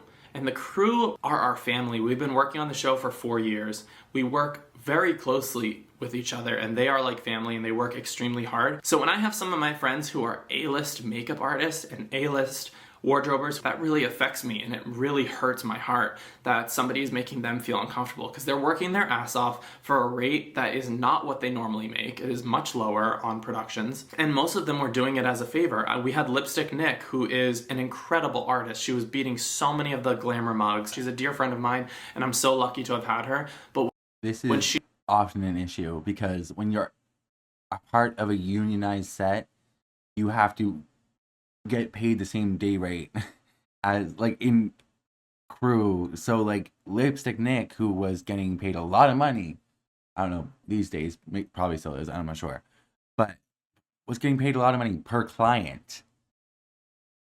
She is not usually an on-set makeup artist. They don't get paid that well because it's unionized and you have to get paid the same amount as like it. The way it works for crew is different than it works for Screen Actor Guild. Is different, but the fact that the fact that they're there doing it is such a, and oh my god, she sucks so bad. Oh my god.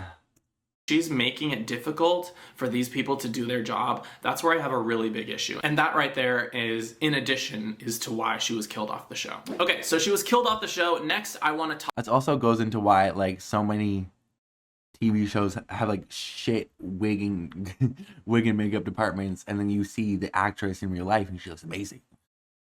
Talk about the key art shoot. Key art is the art for billboards, for thumbnails, for VidCon art, for banners on social media, for buses, bus stops, all that stuff. We were doing press interviews, we were doing BTS interviews. So basically it is on set. I believe we shot at, like, I think it was like Milk Studios or Coyote Studios somewhere. It's a beautiful, massive set where they shoot a lot of movies, fully air conditioned. There's a huge green room. It's much more spacious. People can really do whatever they want. It's normally a 10 to 12 hour shoot day because we're not only shooting singles of each person, we're also shooting the cast together. We're also shooting the reveal. We're just shooting so many things that it's a really busy day, but it's much more low key. There's not a lot of running around. It's very chill. You can get your Starbucks before, you can work. It's very calm and relaxed. So the day before the key art shoot, Gabbie had another extreme meltdown to me personally. Again, I really wish I did not have to deal with this, but I did. It is not in my job to deal with it. I was verbally harassed, I was attacked, I was demeaned, and she made me cry. At this point, I'm running, it's a few days after the shoot, I've worked the entire month on this, and I don't want to get emotional about this, but I was fucking tired. I was absolutely exhausted. She sent me this voice note, which I will play. I cried. I was bawling my eyes out. I called Colleen. Colleen can stand by this. I did not know how to react to this. I thought you guys were just colleagues. Thought she was just somebody you worked with, like somebody your boyfriend was like friends with, and you were just like work colleagues. Seems like you were pretty friendly. This because I've never felt so demeaned and so put down ever in my life, especially by somebody that I considered a coworker, somebody who I was friendly with, somebody who I truly did my best to appease and support and be kind to on set. So you may be asking, why did Gabbie have a meltdown the day before? And it's because she must have misscheduled something in her own schedule, and she could not see her personal trainer, and she had to move a music session in a writer's room or something like that during the time that she would be shooting for the billboard. I am now gonna read some of the texts that she sent me. This was March 21st, 3:25, the day before shooting the billboard. Your team is being really inflexible with the call time, and I have somewhere I need to be in the morning. I didn't realize it was going to be an 8 to 8:30 p.m. wrap, or I'd never had agreed that the date change would work. I rescheduled my whole life around the first dates, then rescheduled around the second dates, trying my best to be flexible for the third date change, and I know to no one's fault, but I can't keep moving my own projects. Know what I mean? So what she's referencing here, during the few last days of production, we actually had to shut down the entire set because of the Santa Ana winds. We physically could not film anymore. The cranes that were holding the cameras were literally being blown and swaying side to side. So for the safety of the production and all the crew and the remaining talent, we decided to hold 2 days. So everything was kind of pushed by 2 days. Yeah. What he said, there were like 75 miles per hour winds. What does that mean? That's like 150 kilometers. That's fucking, yeah. Damn. I responded, totally, this actually isn't any connection to the show. It's a production company hired by YouTube. We don't work with them. Let me see what I can do. What do you need timing wise? I said I could be back in my place in WeHo by 1, which is already taking 2 hours off what I already was doing.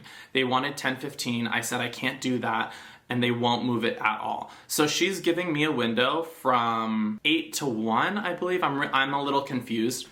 To get her in makeup, to get her in wardrobe, to shoot a billboard with 10 other people, to shoot interviews, it's just not realistic. So I responded, lol, I just called and spoke to the producer of the shoot, and they're trying to work it out. I think I was trying to say you have a hard call time, which means like you have to be there at a certain time to be on camera. So it's difficult as you need an hour and a half for hair and makeup and 30 minutes for wardrobe.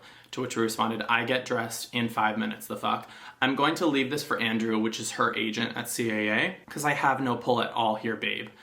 And then she responds, well, then I'll show up when I can show up because Andrew is useless and they treat me like trash. So IDK, man, I have a commitment. Her commitment was going to the gym. Oh my God. They can wrap me earlier and I can get to where I need to be within business hours, but I can't do a full 10 to 11 hours tomorrow. JK, that doesn't work. My trainer isn't around except my normal time. Dude, don't think I can make it. Sorry, they're being super inflexible and there's only so much I can do. So at this point, Gabbie's saying that she's not going to come to the billboard shoot. And I'm fucking furious. There are tears in my eyes because I'm absolutely over emotional. I'm exhausted. I haven't slept in days and this is just not going to fly for me. So this is me snapping. Gabbie, you know how the shoot works. You've been on the show before. It's a massive production for the billboards, trailer, artwork, marketing, etc. You are a huge part of the show, and it's unfortunate this is even an issue. Again, I have zero qualms from anyone else, even someone who has to breastfeed a newborn. I understand you are busy, but at this point, I feel extremely disrespected and sense this is sabotage. You are contractually obligated to be at the shoot.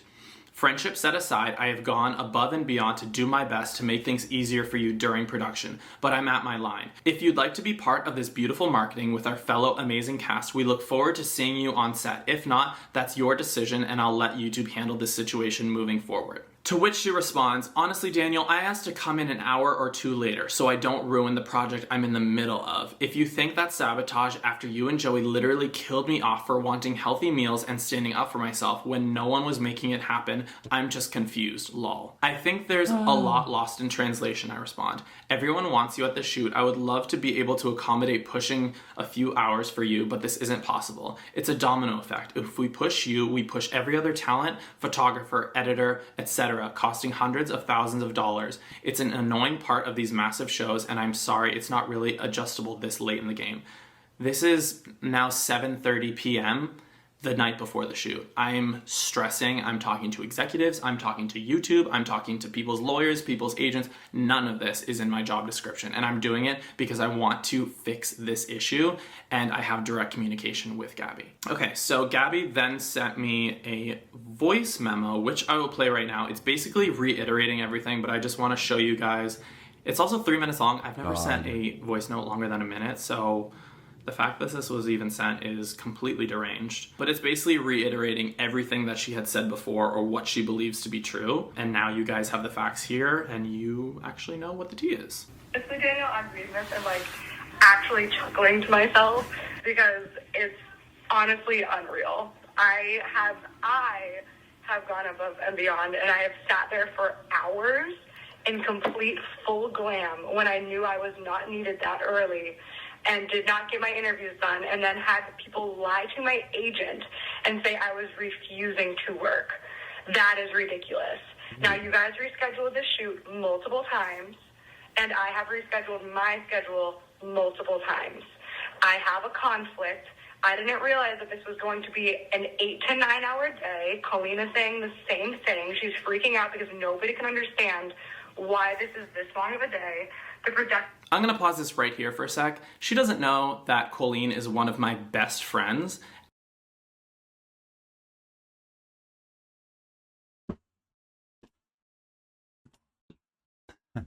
I'm sorry. You're the one who keeps bringing it up, bitch. You're the one who keeps bringing it up. I wasn't going to. You're the one who does.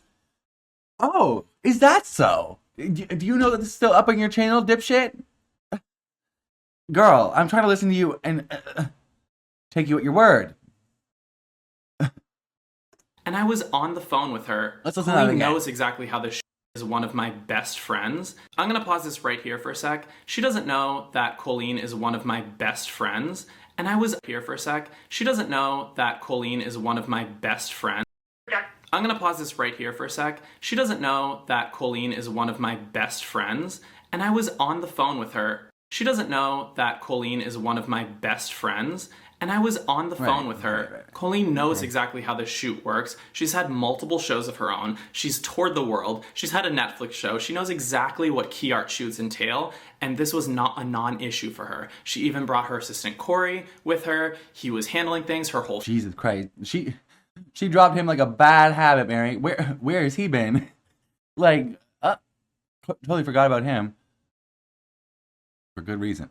Family was there. She had her own little green room where she could breastfeed. So I'm not sure where she's thinking that lying using an amazing person like Colleen is gonna get her. I'm very confused. You keep on digging the grave. You keep on just digging yourself deeper in the hole, bro. Focus on Gabbie, dear. Focus on Gabbie. Use maybe Rosanna or something. Confused here, but I digress. Let's continue. Is extremely inefficient. I know that I'm going to go sit there for hours and hours and hours and hours when realistically it should take a couple of hours. I have something that I have scheduled, a project that I've already rescheduled multiple times now. I love when somebody who has no idea what they're talking about is like, it shouldn't be taking that long. Like, oh really? Why don't you come over and try and fucking produce it yourself then, bitch? Like, I have to work around other people's schedules for that too. If you guys can't be flexible by 2 hours after the bullshit that you guys put me through, I would love to send you pictures of my back and the hives on my neck, Oh my my ears, and my God. chest, and the extreme bloody pussy breakouts I had when nobody listened to me about being allergic to jewelry. I'd like to send Then do it. Why is she always is like, I have all this proof and I'm going to send it to you. And then never does. I'm going to post the proof. Never does. I have all this stuff against Jessi that I could expose, but I'm not going to. Never does. you the photos of the bruises and cuts from my bleeding wrist from the rope that you guys tied around my wrist. And I sat there for literally 35 to 40 minutes. I'm going to pause it again. Say something. So during one of the scenes, Gabby was tied to a chair in the dining room of season 4, and there was somebody across the table from her that was also tied to a chair, and that was me. Every season I have a little Easter egg character. I was in full prosthesis. I was a caveman, a pretty gorgeous one if I do say so myself, and I was tied with that same rope. I was tied by the same person in the exact same way. This is stunt rope. It is not real rope. There were no cuts on me. Unfortunately, I did not show my wrist. I didn't take pictures, but you know what? Maybe her skin is extremely sensitive and maybe she was scratched up a bit, but there were no cuts, there was no pus, there was no bleeding of the wrists, and it was not 40 minutes long. We filmed maybe 3 takes and we filmed in about 20 minutes. So again, I'm just not seeing the connection here. When the cameramen weren't even in the room to film, I had to be sitting there tied up with not even prop rope, real actual rope that bruised and cut my fucking wrist for no reason. Like, it's bullshit, Daniel. I have gone above and beyond for you guys. So for you to send me that message when I'm saying, hey, I need to come an hour or 2 later because I've already rescheduled this 3 times and I have to be there and I'm depending on other people, that... Meanwhile, she's talking about the gym. Like, what are we doing? Like, she's such a ridiculous loser. Oh my God. Absolutely disrespectful. I feel so disrespected when the only things I've ever asked for was a costume to fit, which again... A costume to fit, and it didn't fit because you did not come to the wardrobe fittings, Gabby. And guess who else backs me up to verify that information? Rosanna Pansino. I'll pop it up here. She tweeted on Twitter. She did not attend 2 out of the 3 of her fittings, and then she made a grown woman who is 9 months pregnant come to her music studio in Porter Ranch, which is... Well, she doesn't care about a ways whether or not people are pregnant. You guess who's pregnant right now at this time that you're making this video? Jessi Smiles. And she didn't give a fuck. Out of Los Angeles and fit her, and then she still left early. So there's your reasoning there. This year it did not, and to be warm when everybody else is running around. And you had the option to be warm. You were given the option for a large overcoat, but you did not want to wear that because you wanted the beautiful garment to be seen. Fur and coat, and I'm in a sheer silk garb that was being specifically made for me so that I could have warmth. To wear jewelry that I'm not allergic to, that I don't have. The jewelry situation, I'm not talking about this again. If you didn't want to wear the necklace, you didn't have to. Hives and pussy things going up and down my back. Also, there's a cream for that. Back of my neck and my ears, and to have healthy meals. You guys, I've given all the receipts about the meals. This is a fabrication, so I don't know what to tell you. Maybe you guys are seeing... let me know if you guys are seeing something that's not there, because I went above and beyond several times. I went out before cameras were up at 7 p.m. I went out at 7:30. Daniel, this is like the first time I've ever interacted with your content where I'm like fully on the same page as you. So like, I'm with you. I'm with you. To make her salads myself. And guess what? They weren't even eaten. And it'd be nice if you guys didn't lie to my agent and say that I was refusing to work. You were. When I'm literally sitting there. Daniel, you were sitting there. Meanwhile, she just lied 3 times in a row. When they came in 100 times and said, Gabby, get ready for your interview. Like I said, hurry up and wait. She was refusing to work, as shown in the text previously. And then I got ready for my interview, and nobody came and got me for my interview. And that's going to be relayed as I refuse to do my interviews and have my agent telling me that I'm refusing to work. So I'm sorry if everybody, first of all, had way less to complain about. And I'm sorry if... You're right. Everybody did have way less to complain about. Frankly, there were no other complaints because everybody's a professional and likes to fill out paperwork and notifies us of anything they may need on set, or they take it into their own hands or have an assistant or a manager handle it, unlike you. they all make their managers and agents do it, or just talk shit about you and Joey behind your back instead of saying it to you. Again, her trying to push people against me or say that other people are talking shit. I'm a very direct and blunt person, so I will always come to you, and you can always come to me, and everybody knows that about me. And demanding the respect that they want instead of bitching about it behind your back, which maybe that's what it is. Maybe that's Hollywood. Maybe you're supposed to bitch behind people's backs in Hollywood. But if I'm sitting there and I'm uncomfortable and, like, I have very minimal, simple requests, like, hey, can I please not be standing out in 30-degree weather and just silk this year? Can I please move my arms this year? 30-degree weather in Los Angeles? Not Los Angeles, but California?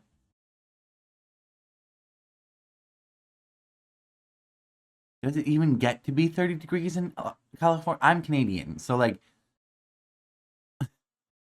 I don't really even know what that is. 30 degrees, but 38 is like freezing, isn't it? It's around that? I don't know. What? There was absolutely no fucking need to be creating your own fucking stupid fucking system. Your antiquated ass, the imperial system. Ugh. Eat my ass. How about that? Fahrenheit to Celsius. Okay, so 32 is freezing. So 30-degree weather would be below freezing. So he's correct. Yes, obviously. So yeah, it'd be -1. Girl, messing with the bullshit. Do you know how cold it can get where I'm from? With the wind chill? Bitch. Come try the -4. Oh, maybe I don't know what it would be. Yeah, it gets like over or below -30 here in Canada where I'm from. It was, and then with the wind chill, it can get like 10 degrees lower. Bitch, it's like it can get down to like -40. I don't know how the math works with that, but Fahrenheit's so stupid. Anyways, this is such an unnecessary deviation. Nobody fucking needed the fucking imperial system. The metric system works just fucking fine. It makes so much more fucking sense. Sorry, I just needed to get that off my chest. The imperial system makes no sense. There's no logic to it. I'm just angry. As Canadians, we technically go by the metric system, but since so much of our product and our business has been done with the US, we have to learn both. And it's fucking annoying as shit. And the only one that I can't really do well is the Celsius to Fahrenheit thing. Like, that's lost on me. I don't understand it. But like miles to kilometers is kind of easy. Like 0, you guys say 0 to 60 in 3.5. We say 0 to 100 in 3.5. I don't know. When you ask me, that makes a lot more sense. And things like boiling point is 100 degrees. Freezing point is 0 degrees. I don't know what the fuck it is in Fahrenheit. 32? Like what? Minus what? Like what? Girl, miss me with the fucking bullshit. Here, can I please like wear jewelry that I'm not allergic to this year? And all of those things are ignored. I'm sorry. That is unbelievable to me that you just spoke to me like that. So there's that. I mean, you know, I think that I don't really need to speak to you all that harsh, girl. Say anything anymore. I've put out all the truth. The texts are there. I have no reason to lie. I'm not pushing an agenda. I'm not pushing a series. I'm not here on a PR crisis tour to justify my behavior or to tell people I'm mistreated. It just sucks. So I hope you guys can realize like how that affected me. It's not making me cry right now, but in that moment I was extremely tired, and I've just never been disrespected like that before. And there were so many other cases where I was with Gabby, and it really just fucked with me. And it made me feel like, oh shit, you're actually not good at your job. And it made me second guess myself. When I know that I'm an incredible producer, and I know that I'm talented, and I know that I work my ass off, and I know that I go above and beyond. Okay, so at this point, after that, I reached out to another. I mean, I don't know what entails a great producer. I'm not on, I don't work on sets. But from what we saw, it seemed like he did go above and beyond. I'll say that. executive. I explained the situation. Gabbie said she was not going to be able to show up to the set. However, she is contractually obligated to be on the set. So after this situation, I contacted another executive and I explained the situation, to which she responded, "Do you think I should call her attorney to get him to get her to go? It's in her contract she would be at the key art." And I respond, "Absolutely, let's try everything. What are your thoughts?" Then she responded, "Also, I'm talking to Steven now. He's head of marketing at YouTube. He is wondering if we hire a body double, shoot the double, and put her head on if she doesn't show." And I respond, "Yes." Then the executive responds, "Her attorney is just getting into this now, just hung up. I said we can offer her a body double, we can digitally alter her image on, she can have approval, etc. if she absolutely cannot make it. He knows this is in her contract and she agreed to it. Steve, her attorney, just talked to her. She said she will be there. She is going to call her agent." That's fucking metal. Like, okay. "To let him know she will as well. In case she does not show up, I have cold open booking a body double just in case. Planning for the worst here, all will be okay." So at this point, she's been threatened by her lawyer, she's been talked to by her agent, everything's contractual, so she will be showing up, hopefully. So later that night, I get a text from Gabbie, I'm assuming after everything happened.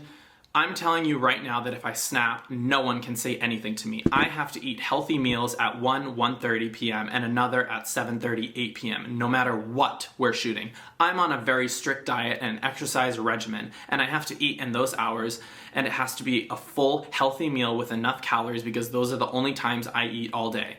I've already relayed that, but I also relayed it before we started shooting and no one cared. So maybe you and Joey make sure it's heard so I'm not killed off in the marketing shoot. Lol." Was supposed to sound funny, but prob bitchy in writing, so read it as a joke. To which I respond, "Sounds like a plan. Please let me know via a list what you would like to eat for those meals and I'll make sure it's there. Production deems healthy as chicken and veggies, so I want to make sure you have exactly what you need. Let me know when you can." Okay, hi back. Chicken, fish, veggies, sweet potato, black beans, salad. But like their dry lettuce and 2 1x1 strips of meat ain't enough because I'm only eating twice a day. I need a full ass meal. I'm coming straight from my trainer, so I'm gonna be hangry as hell. I'm doing intermittent fasting, so I better be a Barbie by April 12th. As long as there's a healthy fat, a healthy carb, and a protein, it should be fine and enough calories. Gotcha, I'll have that available for you and you can dress it as you like. Sound good? Oh my God, she's exhausting.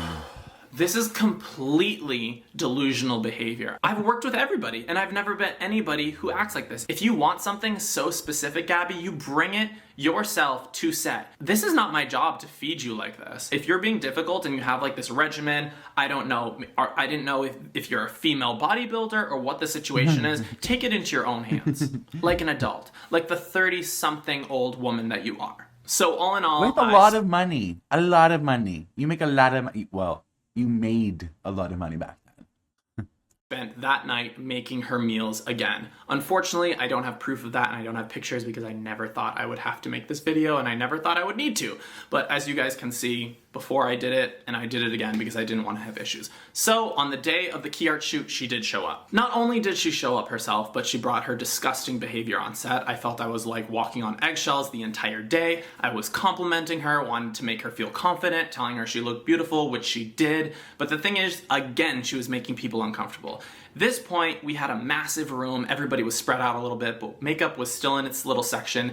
All the girls were getting their makeup done. There were people being pulled for shoots, people being pulled for interviews. We were doing some of the billboard moments, shooting everybody solos and then shooting people together. It's easier to shoot people solos than basically put them in together in editing afterwards. However, one of the main issues that early afternoon was in the makeup room when all the girls were getting their makeup, wardrobe was popping in and out.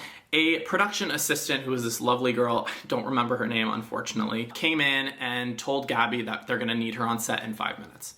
She comes back 5 minutes later, she's like, "Hey Gabbie, sorry, we're gonna have to push you another 20 minutes, we're still running." I want to make it clear, production assistants are basically gophers. They are there to do anything that is needed of them. They have absolutely no sway. They are not executives. They are not like, they are production assistants. They assist production. They're not even like the assistant of a producer. Like the lowest tier you can get on a set is a PA, pretty much. A little behind. The girl turns her back and Gabbie scoffs in a very loud way, "You dumb fucking cunt." Head. I have multiple women.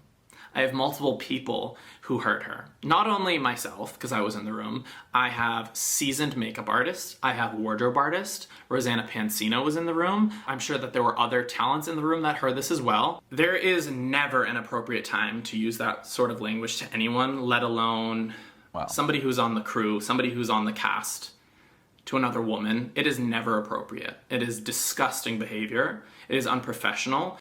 In a workplace.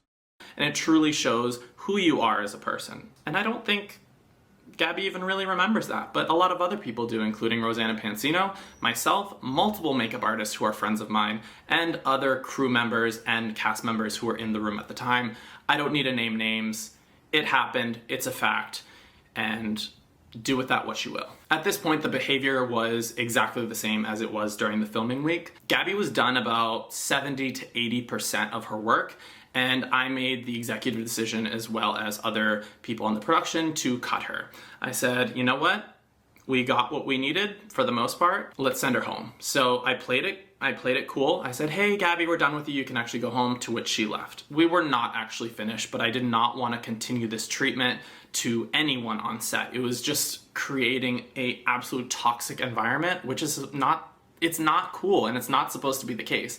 Wrap days and shoot days like that are supposed to be fun. Everybody's supposed to have a good time. We're all chilling. It's supposed to be like kind of like a party. So what I had to do, if you guys remember, if you guys are fans of the show and have watched the show, we did a cast reveal video. No. This was a scene where everybody was shot in their glass cases.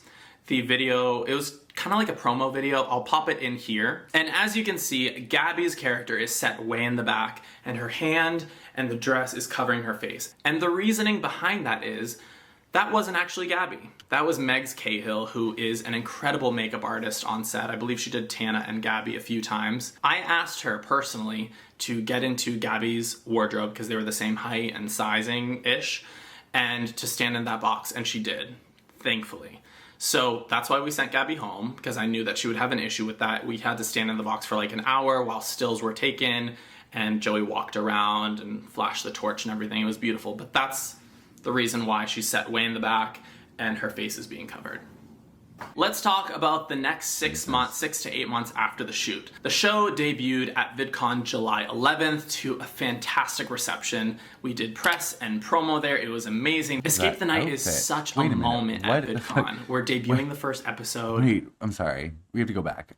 July 11th to a fantastic reception. We did press and... Is that Daniel? What is that outfit? Is that Timothy DeLaGhetto? Oh my god. What a blast from the past. Oh my god, is that that other guy? Oh my god. Oh my god. Sorry. Promo there, it was amazing. Escape the Night is such a moment at VidCon. We're debuting the first episode. There's so many fans. We have merch.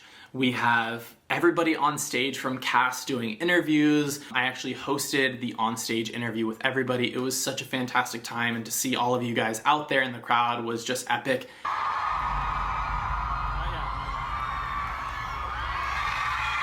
What's he wearing? Okay. Not the point.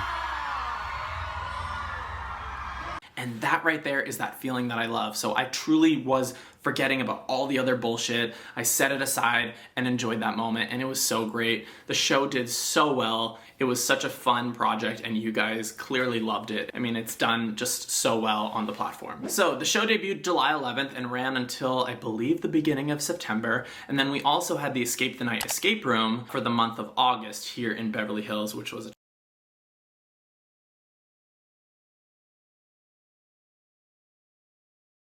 God, he got a lot of pump in between now and then. And even from here and then. Anyways, not the point. What are those pants? And what is Joey wearing? Look like a goddamn fucking toy soldier.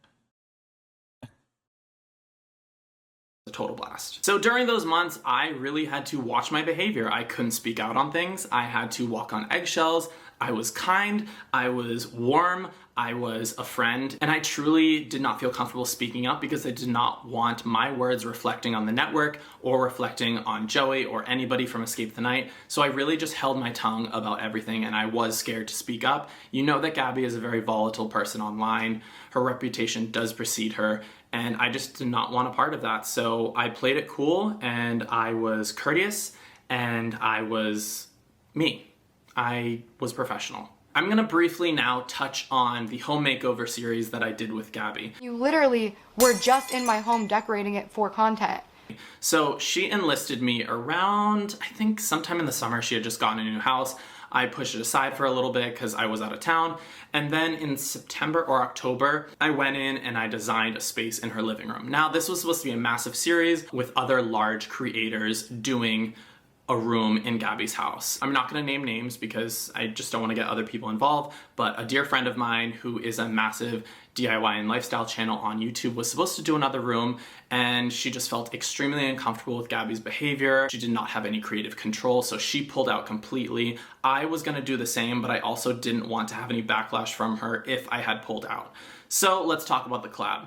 I never did a video on my channel. The video on her channel was just completely erratic and a mess. You guys know I do home content here on YouTube. It's very put together. It's vlogging and professional style footage and educational and DIY adjacent. It was nothing like that. It is nothing of the sort. I wasn't really even in the thumbnail. My face was not showcased. I didn't gain anything from it. I wasn't paid for it. It was not even a collaboration. It was basically a brand deal for Gabbie to outfit her home in a lot of things from certain brands. So there wasn't any creative control from me. I was essentially a handyman. I did create a mood board with things that I liked from the brands and the way that I wanted the room to be built, but at the end of the day, she picked what she wanted and I was just there to install it. And again, like, I didn't get anything out of it, and I wanted to do it because I loved home stuff and I was getting more into the home space at that time. And then briefly, I'm gonna talk about the Christmas party. I reached out to Daniel because he tweeted something about Santa's naughty list not coming to the Christmas party this year or something. So every year, Joey and I have a massive Christmas party. It's, you know, it's just a fun time to get everybody together, people that we've worked with, people that we want to be friends with, fellow YouTubers, actors, models, musicians, whatever. It's an eclectic group of people. We have this huge Christmas party. We had snow blown into the front of our driveway so you could go sledding. There was a bar, there's food, there's catering, there's a big like white elephant party. Every year we're known for our Christmas party. And of course, everybody wants to come because it's such a gorgeous time. However, during that time, December-ish, Gabbie was going through a massive drama. I'm not really sure which one it was. There's too many to account for, but I never actually invited her, but she is referencing a tweet. I was just being funny saying, it looks like the naughty, I'm not gonna go digging for the tweet, but it was something funny like, oh, Santa's gonna see who's naughty and nice. I'm checking my guest list and checking it twice or something like that. Basically saying that I'm uninviting some people from the party. She texted me asking if it was her. At the time, I was like, no, I don't think so. And then the next week something else happened, so I didn't even send her an invite. I also didn't invite Trisha because she was going through a drama at the time, like she always is. I've known Trisha for a very long time. We have a friendly relationship. However, she's also in a lot of dramas and has said a lot of shit about my friends, and I just didn't want that energy there. And she completely understands and respects that. She knows how this works. I didn't want other people feeling uncomfortable, so there's really no game here. I just didn't invite Gabbie and I didn't invite Trisha, and if there's hard feelings, I'm sorry, but they put themselves into that own predicament, so it's not that big of a deal. I just didn't want to make our guests uncomfortable. What was Trisha going through at this time? And what friends was she talking about? I don't remember. Comfortable in any type of way, and I wanted to have a great night, and I wanted to have fun, and we did just that. And really, that's it. This has been, I can't even say it's been freeing because I really have let go of this situation, but it's really nice to be able to put my truth out there. Not even my truth, the truth. This is the truth. You know, there are multiple sides to every story, but here are the concrete facts. You have them. I'm known for being outspoken. I'm always going to be honest, and I'm never afraid to say the unpopular opinion, and that's exactly what I'm doing here. But you Honey, sweetie, baby, toots. Hey, you ain't honest for shit, bitch. You're a fake ass relationship you were in for fucking 5 years? Girl, fuck off. You know what? For a long time, I was afraid because I was scared of being canceled or being attacked or I don't know. It's just, you guys understand. 2020 and 2021 have been such eye-opening times for me. I'm not afraid of that anymore because I truly believe that you guys respect my view and respect my voice of being outspoken and being honest. Take with this video what you may. I'm not gonna ever address this again. I'm over it. I have never been a shit talker. I never start shit, but I will finish shit. And you know what? I am quick to check a bitch when she's out of line.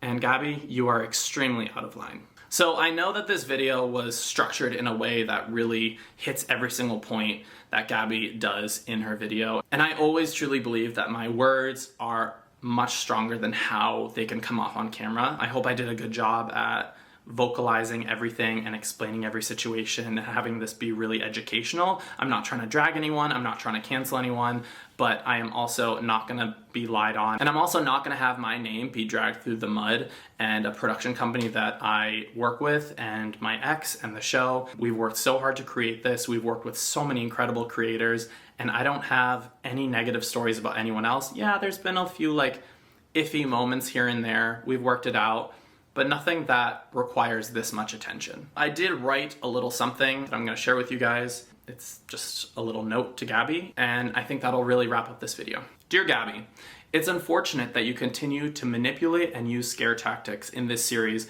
as a last-ditch effort to salvage what is left of your online influence. Continuing to play the victim card while never truly fully taking accountability of your unprofessional and disgusting behavior on set to cast, crew, and lastly myself, while withholding the truth is beyond embarrassing. As outspoken and blunt as I always have been, I walked on eggshells for the past year post-filming. I did not want to upset you in any way and believed you would attempt to sabotage the show or not fulfill your contractual obligations to get revenge if I had been upfront and honest with you at the time. I was scared to speak out due to fear of being attacked and canceled, or my words reflecting poorly on my partner or network affiliates. This seems to be a common theme online, bullying others into submission. I have moved on from this. I have grown, and I'm grateful to constantly be working in the industry that I love so much. I have personally apologized on your behalf to the cast and crew and dozens of makeup artists, wardrobe stylists, producers, director, and executives that you have hurt so deeply, and I hope that one day you are able to do the same. I have accepted your half-baked apology, which to me means nothing.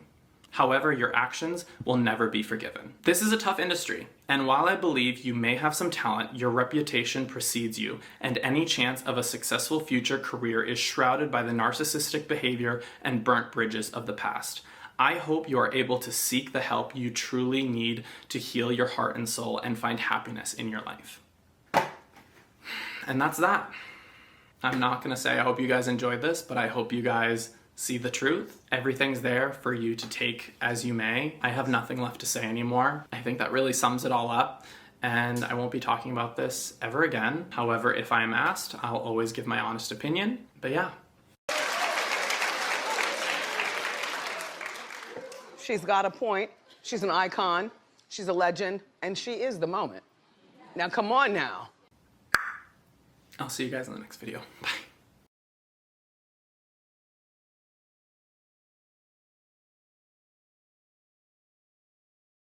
Bite your tongue, bite your tongue. Okay. What can be said that hasn't been said? God, the bitch is fucking terrible. Isn't she not? Like, Jesus fucking Christ. I'm glad I did end up reacting to all this, because it's like, my God, she's just a fucking nightmare. All right. We gotta keep it pumping. Keep it pumping, sister.